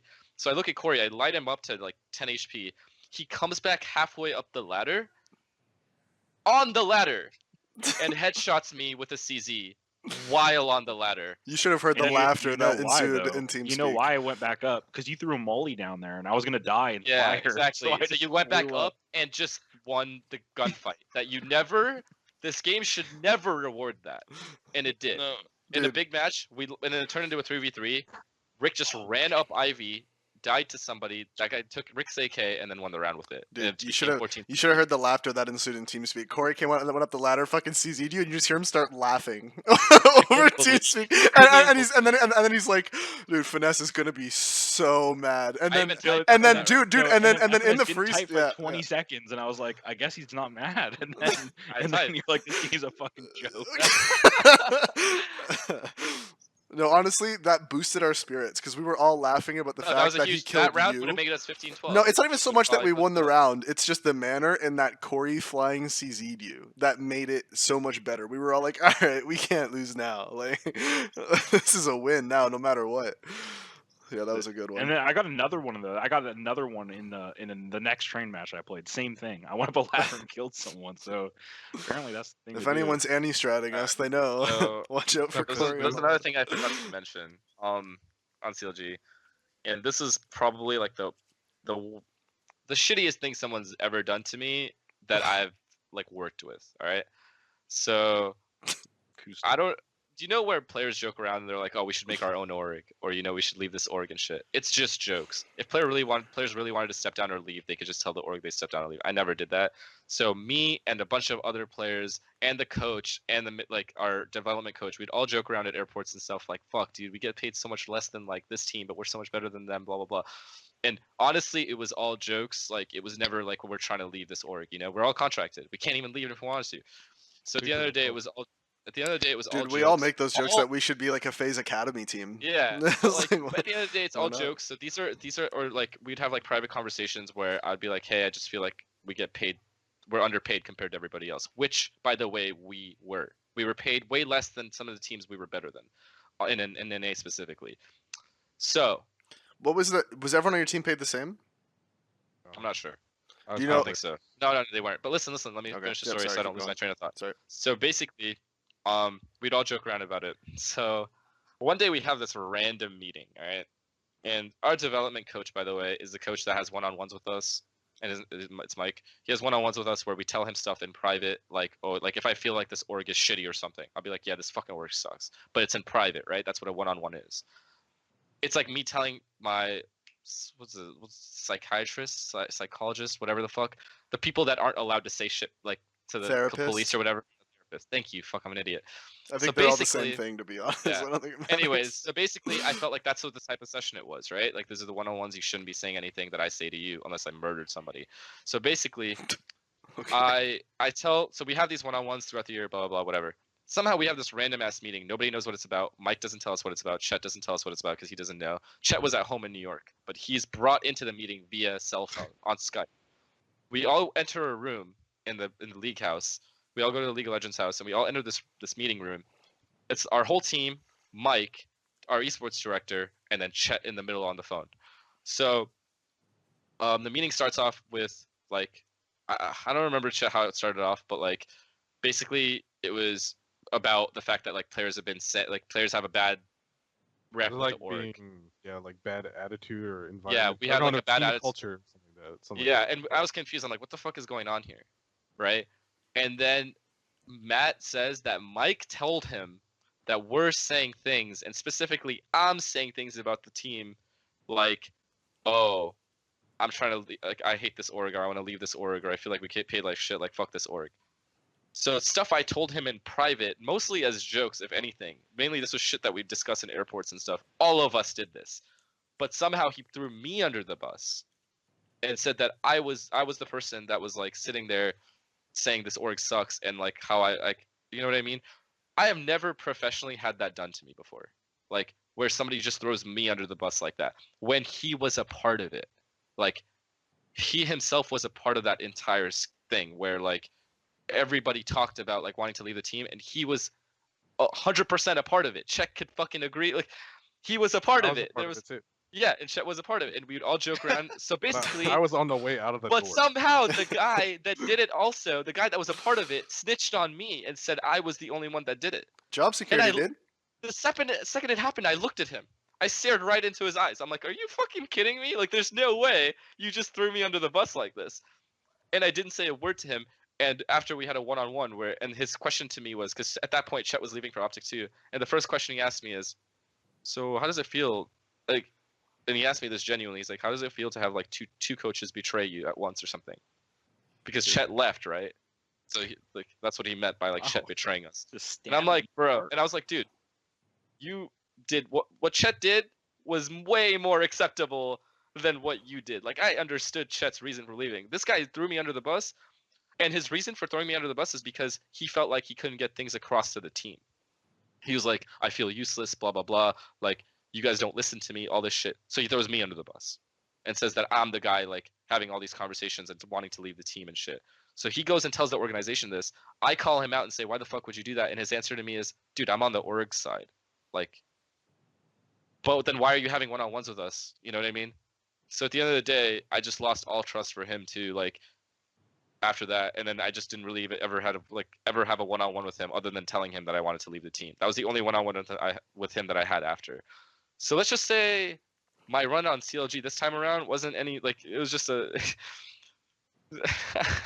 I don't know what to say. Like it was just stupid. Like it was just, some of the dumbest shit happened. Like I Was he couldn't believe white? my ears. Was he white? Yes. Well, we know But it was just what- fucking- Trend here is It was just, and I'm glad Chet's here for this. I'm glad Chet's yeah, here for this because he's Chet was not in white. the call. Yeah, we get it. Well, Chet was in the call. Like Chet was in the call. He heard everything that happened, and even Chet told me after, like, I can't believe he did that. And everyone on my team, even Rick confronted Mike, and Rick was like, dude, why would you ever do that? Well, these are things we tell you in private. You went out of your way to tell the organization that we're saying this stuff to you in private. Like you should never do that shit. I was just like, that just put so much. Like I just lost all trust. I'm pretty And sure him. he knew he fucked up when he said it. Like I'm Yeah. pretty sure he knew, but he was trying really hard to defend himself because Yeah, and at that point, I knew he fucked had up. to. And the reason I'm calling it out is because this is just one of many reasons why things didn't work out. And since then, he apologized. You know, so I'm not saying this guy's like a shitty human because outside of that, he did good things for us. he knew he But yeah, there he definitely fucked up. And this is just one example of other things that happened in the organization that just fucking annoying. Like stuff that should never happen was happening. And I'm not saying other orgs don't run into this problem with players and shit, but this was just uncalled for, you know? I've never had CLG that versus problem. TSM. Like, he could have just approached me and been like, hey, dude, I don't feel like you listen to me. Like, can you please start listening, blah, blah, blah. But he didn't do that. Instead, he went to the organization and threw me under the bus. Just me, though. And that's the part I got mad at. Like, at least if you're going to throw everyone under the bus, admit to being a part of it. And that's what pissed me off. But that being said, he did apologize after and say, like, I'm sorry, I fucked up. Like, I shouldn't have done that. But I felt like I had to do it to get your guys' attention, basically. That's fucking dumb. Yeah, like talking to someone is not a great way to get their attention, apparently. Yeah, that was basically my year on CLG, man. There's way more shit, but I don't want to get into all of it because a lot of it is personal and should stay within the team. But goddamn, let's just say it wasn't smooth sailing, even when we were winning. We'll save more of the details for other times. Leave a little bit of the steak, keep a little fat. Yeah, we got some leftovers putting in the fridge. There's not usually leftovers. That's all for me though. I don't have anything else. At to the really Splyce talk house, is there leftovers? Not really. I think I told this. Isn't making any changes? I think I told. Not that I. No, I don't think so. Not that I know of. Maybe I'm the one getting replaced. We talked about this before. You never know. Like, but no, not. No, that what I know about of. Optic? So Optic looking like I think I'm lagging a bit. Can't hear you. What are you saying? What? It just can't all be about me and Ryu, dude. It's gotta you guys gotta No, answer some it's questions. Look, a okay, 2-hour podcast. I will say for sure that I told our coach, and he can confirm this too, that when Stanislaw got released from Liquid, and Stanislaw plays like the same role as me, and I told him, I'm like, if you don't try and buy him to replace me, that's dumb. You should at least try. I don't think he'll come, but you should try for sure. 100% you should. I mean, if CLG replaced me with Stan, I would accept Exactly. that because Right. Exactly. that's a good move, right? You're replacing an in-game leader with an in-game leader. What they did is, well, I stepped down, but I was gonna step down regardless. But let's just say they cut me, right? Let's just say for the sake of the argument that I'm gone. They just put Kenny on the in-game leader role. What about the Pita We don't. situation? Dude, the guy managed to play a major as a coach. Honestly, next level if 3D anything, chess. if anything, right I respect that. How did he manage? Listen to me. How the fuck did this guy not only get me cut immediately, manage to take Fugly's spot as a player, play the biggest tournament, and then play E-League as well on TV? How? And I asked Tarek this, and Tarek's like, dude, I have no idea what happened. I looked to my left, and you were gone. Pita was sitting in his place. That's a very Tarek response to that. But that's insane. And at that point, I can't even hate on Pita. That's fucking genius. He's a fucking genius. He came in, got a sticker put in the game. And Yeah. fucking did. It's like smart. I haven't seen this guy in CS forever now. He's Just that deserves my respect. Like I'm nothing bad to say. Good shit, dude. You fucking good shit. Like I don't know how he managed to pull that off. I remember we'd Genius. scrim them too, and we'd be like, "He's still playing, man. It's been like 3 months. Like, No, yeah, that's what you pick said. someone up. That's what you Like, said, and then you're goddamn. like, "Oh, let's see this match: CLG versus I don't know who the fuck they played. CLG versus Dignitas. Oh, what the fuck do you know? Pita's playing. He's not there. Major, yeah. I thought Yeah, like they were gonna use him for a bit and get like a ringer, get like a Lil Man. Apparently, like Lil Man's always ready to play for Dude, CLG. the so, guy actually was able to convince his team and his org that he was the fit they needed for the major. I don't even know how you do that. But I think at that point, Tarek was really trying to leave at that point too, wasn't he? So like, I feel like there's like less argument from players who are also trying to leave. They're like, oh fuck it, whatever, like. I don't know. This will make us worse. All right. Yeah, maybe they'll let me go if we keep losing. We'll drop the whole team. Yeah. Never know. Okay. Well. So Chet. I mean, yeah, I can talk about mine. Optic, dude. Listen, Hector put it best in the Vision, which you should check out, by the way, on their YouTube channel. Wow. A little plug We'll there. We'll put a Yeah, description. put a link in the description. Link in the it'll be there. description. Yeah. But anyways, Hector put it best. Next year, obviously, if options become available and like we feel like we're not performing well, we'll make the necessary changes. But for now, nothing is planned. We're just gonna play these lands, play what we have, and then Is we'll Ricky evaluate a it next. possible? Dude, get option? simple, dude. You see what he just did today, man? He lost and got 65 kills. Wait, Navi I don't know lost? what more. Yeah, he lost that game. Is Ricky an option? Oh, No. shit. Not an option. Buy Not simple, man. not even in the future. You're saying. I mean, Is I that don't because you know. don't need his role? I mean, I don't know. Like I said, we'll evaluate next year what Oof. happens. All right. But for now, nothing. So how's the boot camp going, Daps, for EPL? Not a Because I boot know camp. you're all We're in a just- gaming Yo, house. what happened to Riku? It's not a Riku. boot camp. Who? Rikoko? Coco? Let's talk a little bit about those times. Coco. Oh, I know you're talking. How did Rico come to join Energy and you move to the coaching position and then come back as a player?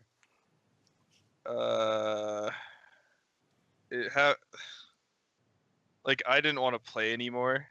Like I felt like my head wasn't in a good spot to like lead the team properly or even play. And I told Derek, like our manager, and I told players as well. Like but I told them like if you're gonna get someone to replace me, get someone like I told them to try and get like Jordan, but I don't think he wanted to join. I told them to get someone with experience, right? Like, it doesn't matter. Yep. But it was more of a management decision to get Rico. Well, And, like, I it don't was know, also- man. You were defending that pickup pretty hard when I messaged you on Steam talking shit. Wait, you were what? defending that pickup pretty When? hard. When? What, are like you the talking first about? time you joined a scrim and I saw Rico was playing with you and I messaged you fucking laughing. And you were like, No, what? yeah, Are yeah, you sure yeah. you messaged me? Yep. I had no 'Cause say in the pickup at all. Well, I did not messaged watch you, demos and of I him. said, and I see, I thought it was a weird Daps pickup. I did, and I'll admit that. And I told you that I thought it was weird you picked him up. And I was like, and I remember I told you, I was like, dude, this guy's shit. And No. I remember all. You're blowing this away. All I said I don't think was I'm really blowing it out of proportion. all I said was this guy carries denial, so like he No. might work out. No. You said every premier. Whatever, it Listen. doesn't Who matter. cares? Yeah. So Whatever, it Rico. doesn't matter. So Doesn't it was matter. it was a management decision. What else? I don't get how management works out. They're like, well, we don't know anything about counting, Dude, I well, know. no, I say no, the same shit every but time. we're gonna get this player. And you're Yeah. like, It was makes no sense to me. well, someone like suggested him to Derek, and Derek was like, yeah. HLTV.org statistics page. Yup. Pretty, that's the one. it was pretty much pretty much a pure statistic pickup. Like that's what happened. You It was really not don't like to Splyce- see Splyce those would type of never. Splyce would never tell us who to pick up. Like never, they would. They would was a never do marquee. that ever. They would say like they would tell Zach, like our coach, like they would tell him like get a good player. You know what I mean? But like It wasn't they no, but it wasn't like a pickup. Like it was a trial. Like we weren't committing to him. Like it was because of the time constraints. Like I said, I didn't want to play. Can I just they say just that had to I get respect somebody. Energy so much as an org for like trying to actually put out the money to get players like Cirque, Yeah. players like A&J. Like honestly, that's fucking sick that they're willing Neither to of do them that. Dude, had. That's why Rico didn't make any sense to me because I'm like Daps picks up good players generally speaking. Markey may be an anomaly, but he's still a fucking god online right now. There's no doubt about that. And so it's just like you got Ange, you got Cirque, you got Mixwell, and then Rico. It's like this doesn't add up. This doesn't make sense. Well, okay, like our whole year's been kind of messed up because we've pretty much went other than EPL we're about to go to. We haven't really went to a LAN this whole year where we've had an actual fifth that's not a stand-in or we're going to replace them. Like I told the org at the start of the year, Marky's a huge risk, but we didn't have anyone to pick up. Like we offered Def a spot on the team, but Def wanted to stay with Complexity, and we just got Marky because there was no one else to get. And then with Little Man was just a stand-in for like 3 or 4 months or whatever. And then with that was around the time, like once we got rid of Pete, like I was already like emo as fuck the first half of the year, and then I just didn't feel like playing. And then we got Rico, and now we're at this. Like this last month is the first time, in my opinion, I feel like we've made progression with this lineup or this team. Have you considered Oof. vitamin D supplementation? It helps with mood. Like especially when the, No, I definitely like. I should just go outside more. I think that's. No, but actually though, like it's still sick that like Energy put out the money for those players and like believed that like I don't know who suggested Cirque, was it you Debs? And like suggested A&J, but like the org immediately acted on your guys' suggestions, and that to me is respectable than like just making decisions on their own. Well, yeah, 'Cause- it's like it's a lot of convincing too, No, because that's obviously fair, but at least they fucking put out the money. That's like because mainly where I'm like going with it. our options for the oppers to replace Pete was like Wardell and Cirque, pretty much. Obviously, the org initially Made the would rather correct just get decision. no, but obviously the org would just rather go with an NA player, right? Like it's Yeah. easier. You don't have to like do much. Oh, it wouldn't They have been don't easier. have to move. But yeah. So we avoided that bullet. Like after we got Cirque, we realized like shit. But no, what happened with Cirque was we didn't really look in. Like we knew he was sick, but he came to us. Yeah, Oh, really? I Like see. he That's wanted cool. to join our team. So like That's awesome. Interesting. it was kind of different with that. That's No, I a think that's a that's good fucking thing. That's a nuts, good dude. thing from a like from a personality standpoint too. When you know someone is like really wants it that bad, that's a That that's would a- also that's this good. kid's fucking insane. Like straight up, like I would say right now in terms of form, probably one of the better North American operas. Well, Not we got North American, lucky. but playing in North America. Well, the thing that's always worrying when you pick up a player that you don't know, like, cause like in NA you generally know like every player to an extent, like playing rank S with them and stuff. When you get a European player like that, it's such a risk because you don't know how they're gonna react moving away from home, especially at such a young age, and you don't know how they're gonna like react with the teammates around them. So, Yeah. we got really lucky with both our European pickups because both of them have good attitudes. Like they don't get overly depressed. They're it's just a good mix. Like it's finally a good mixture of players. Yeah, that for is the the most first time important while thing you- for sure. What? What chat? So they just want to win and play CS. Which is Exactly. nice. Yeah. So does like suck when we like- finally like had like we just need to keep consistency now. Like we finally have 5 people that like work together. It sucks when you just- try to pick someone up and they don't really want to join, and it's like, well, you can offer them more money, but if they don't want to play for you, then it's like kind of What if It's awkward. just to, like, Daps? Just don't get a coach. Yeah, I've had only bad experiences with coaches because I feel like every coach in CS:GO is like I said this before on the to be a coach. well yeah that but they're always one or the other. Like they're either only motivational and don't help in any other aspect, or they're only analysts and they don't help out with like keeping the team together, keeping everyone on the same page, making sure people are taken care of, making sure like he instills like trust within the team and like every coach is just lacking something major that I've had. And that's been the biggest problem. Like there's very, very few coaches that are able to do everything for a team. And that's That's why I think like eventually coaches will just all be ex in-game leaders or like people that understand like that kind of. Understand Cool. players, understand Yeah. Yeah, impacts. no, I and, feel like, like what you need I to feel do. like we're where you really need to lucky not, with our what you need coach. to do. Like Zach Ely, he's a really good coach, and he like exactly what Corey said. He used to be he played professional as an in-game leader in CS:GO, so like that is valuable experience no matter what. And he's a good coach. He like honestly, I feel like we lucked out with our coach. Like for real, I think he's great. And not everyone, Yeah, as and- Dab said, not everyone. You don't always have the best experience with coaches. Well, it's just like I don't know. You have like some of these X 1.6 pros that want to be coaches and stuff. And don't get me wrong, I don't know. Maybe some of them are good. I haven't played with every coach. But a lot of times you think to yourself like, do they understand Counter-Strike Global Offensive? Because they might understand 1.6 and like some of the fundamentals. You know, staying alive when you should stay alive. There's obviously certain things that they'll understand, but some things, as everyone knows here, like Counter-Strike Go changed the rules a bit on like the way things work and the way the game is played. And sometimes I feel like people just get jobs based off like past they are. reputation. Yeah, and it's I don't know. I guess there's not a lot of options for coaches, but I don't think a lot of them are qualified to be a good coach. It just depends what you're looking for. Like, if your team doesn't need someone who anti-strats, then there are some good like the best coach I ever worked with was Mustang, and he was like an old Source pro that like played in CGS and stuff. Or he was like one of the best players in Source during the CGS. But his background currently, like him and his wife, I think they're both psychologists. So like when we trialed him when we were Conquest for like a week or two, he literally typed out paragraphs and sheets of like how important communication is and like the order of what you should be calming, of like numbers, how many people you hear, blah blah blah. Like he ordered everything properly. He had like structures for all like the little things you wouldn't even consider Yeah. of the game, and like Dude, that he brings honestly, that from past experience, and it helped a lot, honestly. that would probably like end up making your team a lot better. I feel like the biggest problem with that is like you'd have to get worse first. Like if you're gonna change the way people 5 players on a team calm to like a new system, I think it takes a little bit, like Yeah, we um, didn't like completely follow his system, but like it no, I know, helped but with just I think basic communication I'm as just well. saying I think following a system like that would be good. Like Yeah. it would be good for a team, but it would just be hard to implement like quickly.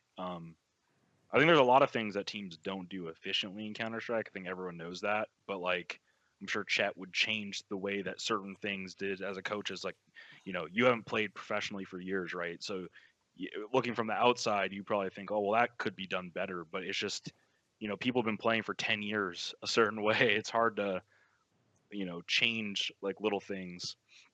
Even Yeah. even simple things of people not snap buying P250s that only cost $300 when they really shouldn't buy them is hard to get CZs, people to do. CZs is like Yes. the new thing. It's like you Yeah, don't or get that much CZ. for the kill reward and shit like that, and then it's fucked for your buy, and then you don't like a nade.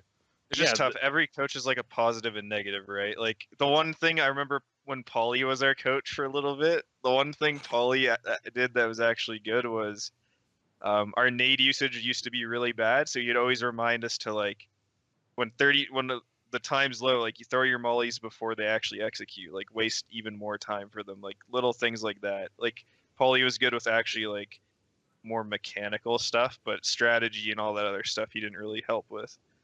So like yeah, it's I do. tough. I do think coaches like the main job of a lot of coaches, especially when they're not playing with a bunch of all stars, like SK or Strauss or something, is like just correcting like little mistakes. Like, yo, you had a molly left, you should have thrown it at this time. Like, yo, you had a smoke, you should have thrown it 5 seconds earlier. Like, they should be calling out like little mistakes, and not everyone does that like efficiently. Obviously, I think another thing is like learning to nitpick, right? Like, if someone almost never fucks up, don't say anything to them.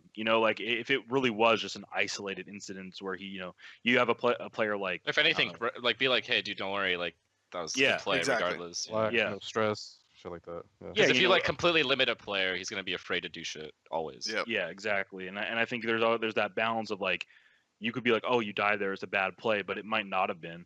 Or That's- maybe he doesn't generally make that play, and it was just he just made a bad that shit. And happened, chances are they know. Like they don't need you to tell them. And the thing is, I need to work on that. I needed to work on that going into this version of CLG. I was like, you know what? Like, I'm not gonna fucking limit players. I'm gonna make sure, like, even if they make an aggressive play and die, I'm not gonna sit there and call strats and be like, don't die this round. Like, I made sure and try not to do that as much, because I used to do that a lot. Like, I used to dictate, like, okay, like all the pace of the whole round. I'd be like, no, don't do anything random. Don't fucking make a play. Just let me call. And I stopped doing that a lot more because I want to give people more freedom and stuff. One But- thing our coach does with me a lot is if he thinks I did a peek when I shouldn't have, or if I should have been faster on a flank, or if anything like that, he won't tell me, hey, you should have done this. He'll message me and he'll ask me, be like, hey, why do you think what you did was better than this? And then I can sit there and I can think about it, and I'll be like, okay. And then I can sit down and I can think, and I'll be like, okay, It's a conversation. This basically. exactly. It's like, this wasn't better than this, and I know that because I'm thinking about why this should be better. And if I can't think of valid reasons why what I did was better than what he thinks I should have done, then I know that I should have done that. And Yeah, you can and at work the that end of out the for yourself. day- Like, I don't need him telling me you fucked Yeah. this up. Like, I don't need him telling me that. Chances are I know I fucked it up. And if I don't think I fucked it up, he'll ask me to explain why I think I didn't fuck it up. That's another thing. And that's like, I know I keep going back to Reed, but that was my most recent coach. I just didn't feel like I was being coached, Like, I just felt not coached. But whereas with Chet, I felt like I was being learning a lot. judged, kinda Yeah. like. Exactly. And I felt with Chet, he was on the same team as me. Like, we were on the same team, we were learning together. Like, I was learning a lot more with Chet as a coach, basically.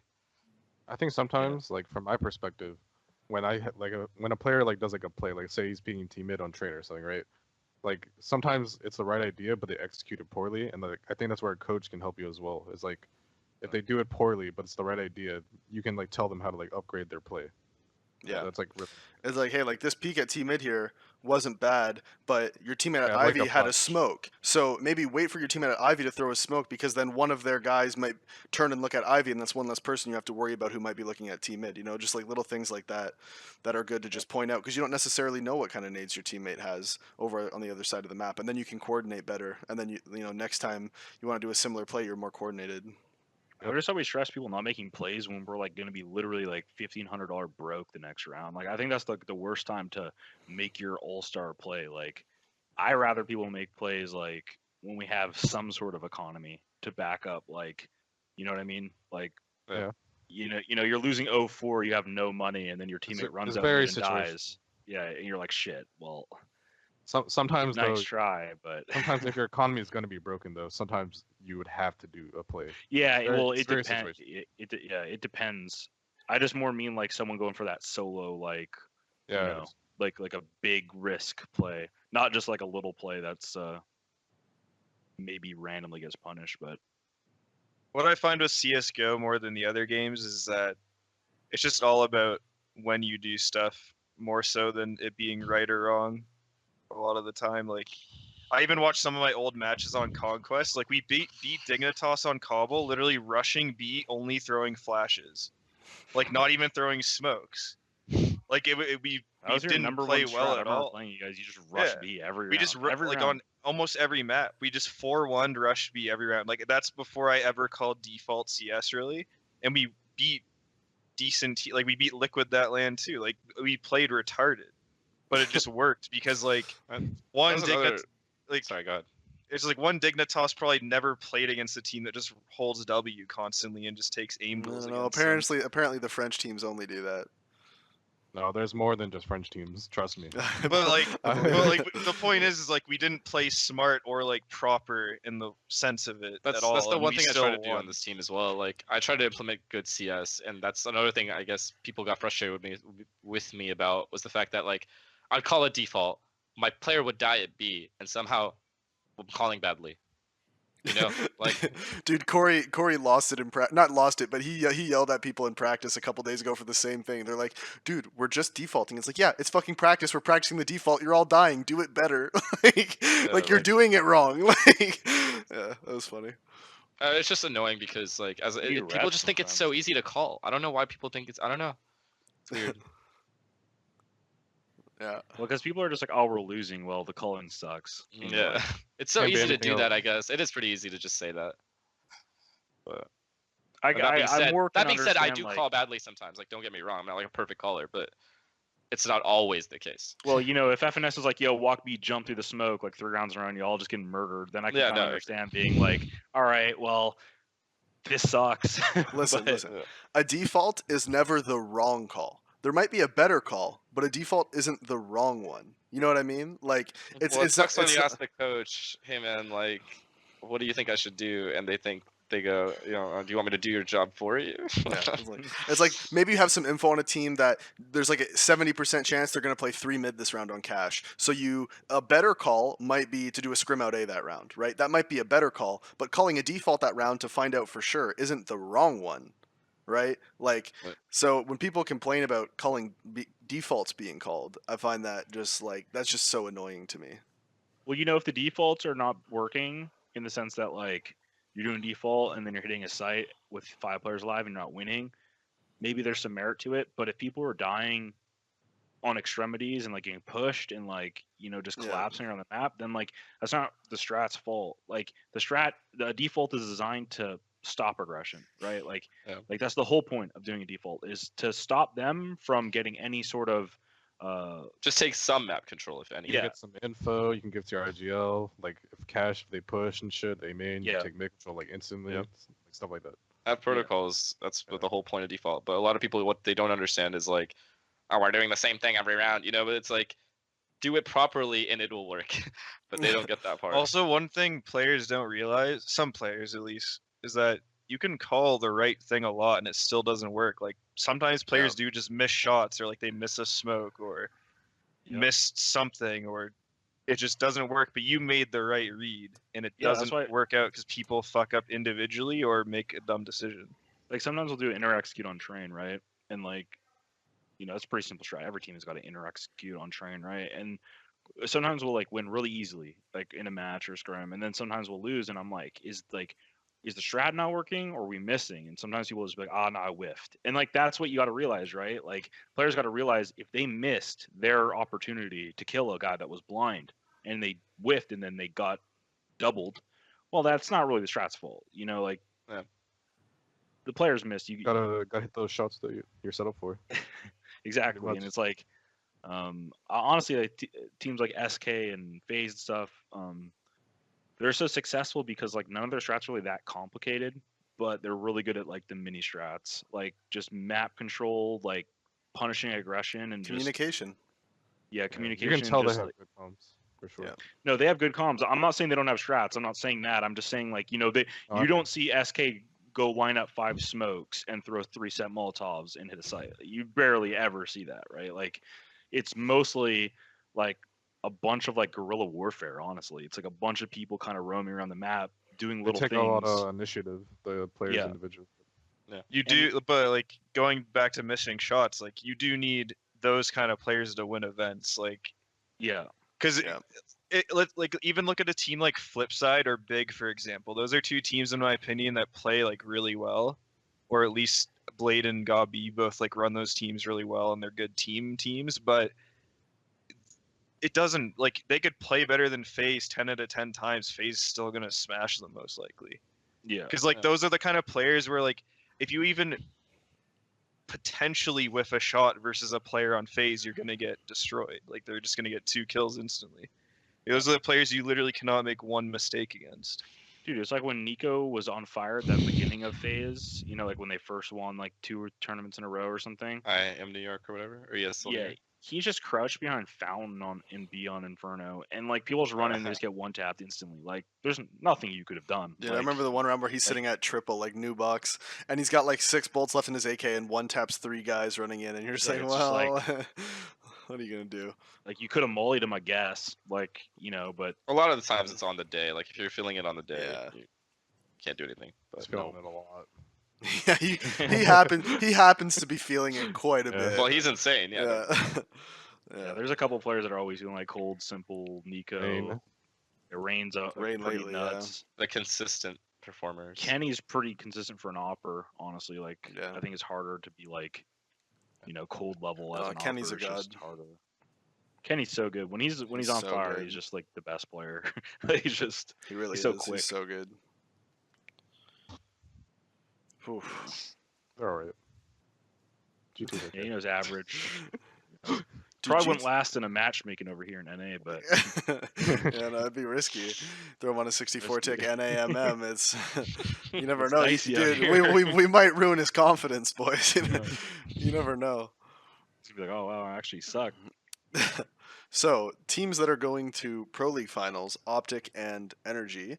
What are your thoughts? Just rub it in, dude. We'll start with Energy. Yeah, yeah. We'll start. We'll start with Energy. Daps, what are your expectations? And what are your? Well, I guess your expectations is a good enough way to describe it. What are your expectations going into this event for your team? How are you feeling? How confident are you going into this?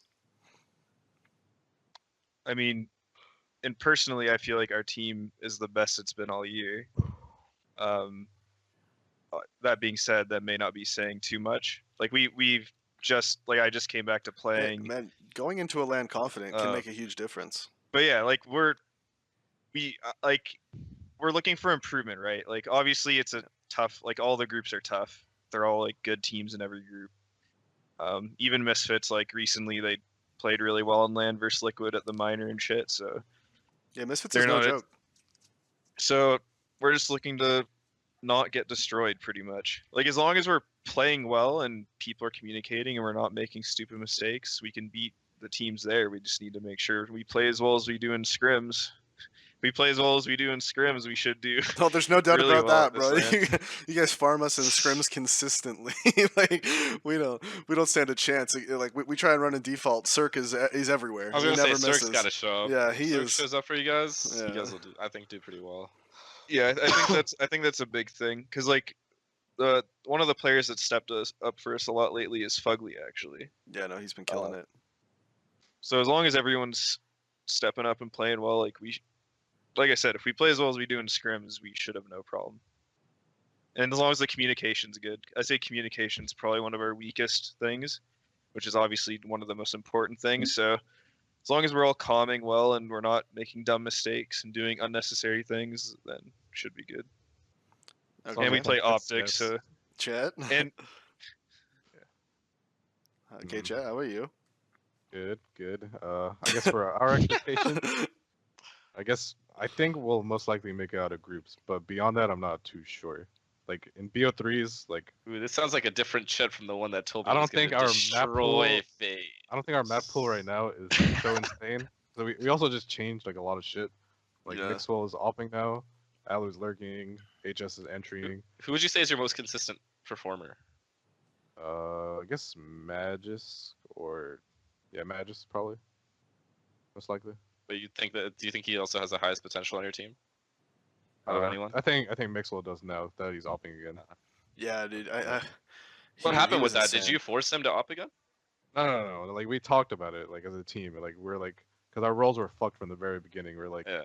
AJS doesn't like to lurk. Like you need like I think you need like a pretty decent experienced player to be a lurker. Yeah. And he wasn't an experienced player. Like and when he was on Penta, he was entering a lot.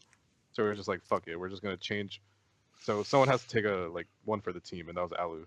So Alu was like, I'm just gonna lurk, and they were like, okay, Oscar, and so this is gonna allow you to op, which is like your preferred role, and then this is also gonna allow HS to get in like the core group, like on those like mid Mirage where like he can entry and go connector and stuff like that. Like he can Yeah. finally do that, and Magus could be like the semi lurk now as well.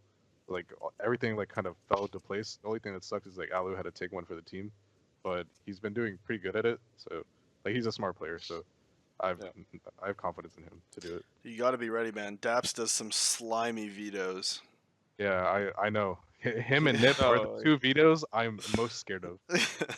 Daps does some slimy Daps does vetoes, some dude. dumb vetoes. In terms of What dumb, the I mean hell? like hella just boring maps. Bro. It's just, We play boring maps, What are though, you so talking I'm about? okay with that. what do you mean? say, What am I talking you about? say this, we've played like one time Mirage. this whole year. Your bans versus me were Mirage, Cash, and Train. Like I was forced to play you on Overpass. But that was back when our team was in a rough patch. Rough spots. Yeah, that was. We were you guys now, pretty much back then. What do you mean, you guys? Whatever CLG is now. Teamless. They have a new core, new in-game leader, same coach. Same coach. Not salary. Not salary. I wonder if CLG is gonna try and keep that pro spot and sell it to somebody else, or if they're just gonna let the players have it. That's actually something I was curious about as well. I Yeah, think it's up at the end, to ESL. They can transfer the license to a new org, or it could stay with the players depending on what Yeah, happens. but I think it mostly depends on what the org wants. I have a feeling CLG will just give it to the players, though. I don't think they'll try and come. I don't even know over, if but it's you up never to know. them. I think it's up to ESL. It is up to ESL, but ESL tends to favor very much so in favor of the orgs, as was on display when Winter Fox bought a random Australian team and threw them into the North American Pro League. So you have to. But I mean, they're pretty comparable. They're to Splyce. coming back. are they? Got to be. Stop. We'll see. Stop. Okay, What well, about Optic? Hold on. Is Oh, Optic sorry. going back to Europe next year, or what's going on here? Get the fuck out of NA, chat. Not sure. Tired of you guys. Maybe, maybe not. We haven't like Let's decided. just say if you guys leave NA, it's gonna be pretty easy to make land. Let's just say the viewership's gonna be even lower without Optic. That's what I think. Let's just say it's already as low as it can get. Nah, it could. You go- really think- hate. I'm pretty sure I See was this watching. one. I think I watched Ghost Gaming versus another team, and there's like 300 people watching. It's Ghost Gaming, Whoa. They don't But have- it's on YouTube. and it's on YouTube. I think the Yeah. YouTube part is a lot. No, the it was YouTube on part Twitch, or- is a huge viewership hit for sure. Yeah. I But- think you see people these want other to watch fans, Wardell Twitch save his especially. op. I mean, These like players don't have that much brand Dude, value. I got warned at the Asus LAN that we went to when we played against Ghost. I got a like a yellow card. I got a warning for taunting Wardell. During the game. card. Yeah, they gave me a This they guy- gave me a warning, bro. I got a warning for Serious. taunting. Captain To be fair, I was taunting. So it was What did you it was do? just well, we were sitting like parallel with each other, right? So like screens forward, I he's miss sitting. the days you could talk shit to teams. Dude, right? Why is that against the rule? Whatever, it's bullshit. Fucking pussies. But And PC little so bitches. they're like directly on our right. Like they're directly to our side, and we're wearing sound canceling headphones, so you can yell at them. And if someone's holding their mic down, you might be able to hear it, and you might hear something in the background. But for the most part, you can't really hear when someone's yelling at you, right? So I won like a 1v3 or a 1v4 against them, and the last kill was him jumping through a smoke and me just killing him. And I was like, hey, this kid's a complete idiot. So I like stood up and like I still had my headphones on though. Like I didn't take my headphones off. I was close enough to the PC that I could still keep my headphones on. But I walked around the side of the desk and like stuck my head forward and so that he could see me. And then I started yelling at him. But I made sure he could see me before I did it because I wanted him to know that I was doing it. So I got a warning for taunting for that one. What land is this that you can? This be was right the- next to people? We weren't like right next to them. Like they were like 10, 15 feet to the right. It was Rog Masters. It was They're in, Rog Masters. You guys remember when this comes to mind when Corey you beat? I don't know if it was Fnatic or like some Swedish roster that had Dennis in it. Yeah, that was forgotten about. That was forgotten about. I remember that. No, now tell it. We gotta tell it now. What no. happened? Forgotten. No, There's it a I don't story. remember what you said, but you said something after you won. You're like these fucking was not pussies or politically something. correct. But in my defense, they trolled Hiko very It was badly. It was hella in- alpha. Corey is like you fucking pussies or some shit after you beat him. I'm pretty sure it was more derogatory than that. Was it? I don't remember what the word was. I'm pretty sure. It's fine. We don't have to say. We it. don't talk about the word. You fucking and then beep it. I remember my first LAN ever. Fucking Corey stands up and says, "Look into my eyes, Shazam." Yeah. No, dude. Jesus. I remember my first You line. know, look, Dude, I remember. Look into my eyes, Shazam. Dude, Corey was the best shit talker. He was the best shit talker. He always was, man. I remember at a LAN, him yelling. I'm like 15, maybe 6. I think it was 15 playing at this LAN. And Corey, fucking long hair, huge ass beard, terrifying ass human. You think you can yell louder than me? Try it. Just right him. And I'm like, oh shit, I don't think I can yell louder than you, bro. Like, you win, man. Like, I give up. I concede. Like, yeah. I do agree you were a bigger shit talker in 1.6 than you were in Go though, Corey. Yeah. Well, dude, they said all yeah, these because they fucking rules. ban you now and Yeah, shit. you're not allowed to do it. Bullshit, man. No, at the start of Go, I talked a lot of shit, but then, Did you? Yeah, didn't you yell something at Kenny as well? Yeah. Yeah. The only one I regret. Yeah. The only one I regret. Kenny's such a nice guy. He is a nice guy. I take it back. I'm glad I beat him, but that Yeah. was when he was on Mystic, and he literally had like 40 kills every game he ever played. Oh, I remember that match on Inferno. He was beating Yeah. Inferno. And we just scrimmed the shit out of him because he had two players that just played in pit. They just played in pit, and Kenny just had all of mid on Inferno, apparently up to him. So I was just running B hop up mid and just fly past his op and kill him because like you know what opping's like if you miss you're dead. And like Yeah. Kenny played really aggressive back then, so it was like he wasn't like he is now where he like has an angle, shoots, falls back, shoots, falls. It was like he just if he misses he's dead basically, but he didn't miss that much. But Yeah, he still when you doesn't. talk shit, you get in there, Yeah. you make them a little bit off. Wait, Corey, what's give us some gym updates. What are you leg pressing these days? Leg Give pressing. us- I don't What's know. the deadlift at? The deadlift's at probably like 650 or something. Woo. Like around there. My bench is. I did 225 for 18 Are reps. you bulking right now, or are you trying to get lean? Yeah, I'm pretty much just eating everything. I weigh 265 pounds. He's gonna be the largest human in Malaysia. I, In all of Asia alone, actually. Latest PR was I rode 405 for 3. So it's more than most people can deadlift. Voice, mate. But yeah, How about ECS? Anybody? ECS. about I your don't even know season? what's going Cancun? on. Oh, I gotta go Is it- though. Is anybody else? Okay, well that's good. That's we're 1 minute away from 2 hours, so that's okay. See We you in can call it Mexico. here. Yeah, I gotta go. My So- friend's here. no worries. We can call it here. All right, guys. Everyone, thanks for tuning in. Uh, Peace, boys. see you Ryan, my later, bro. bad, man. I take it all back. I love you.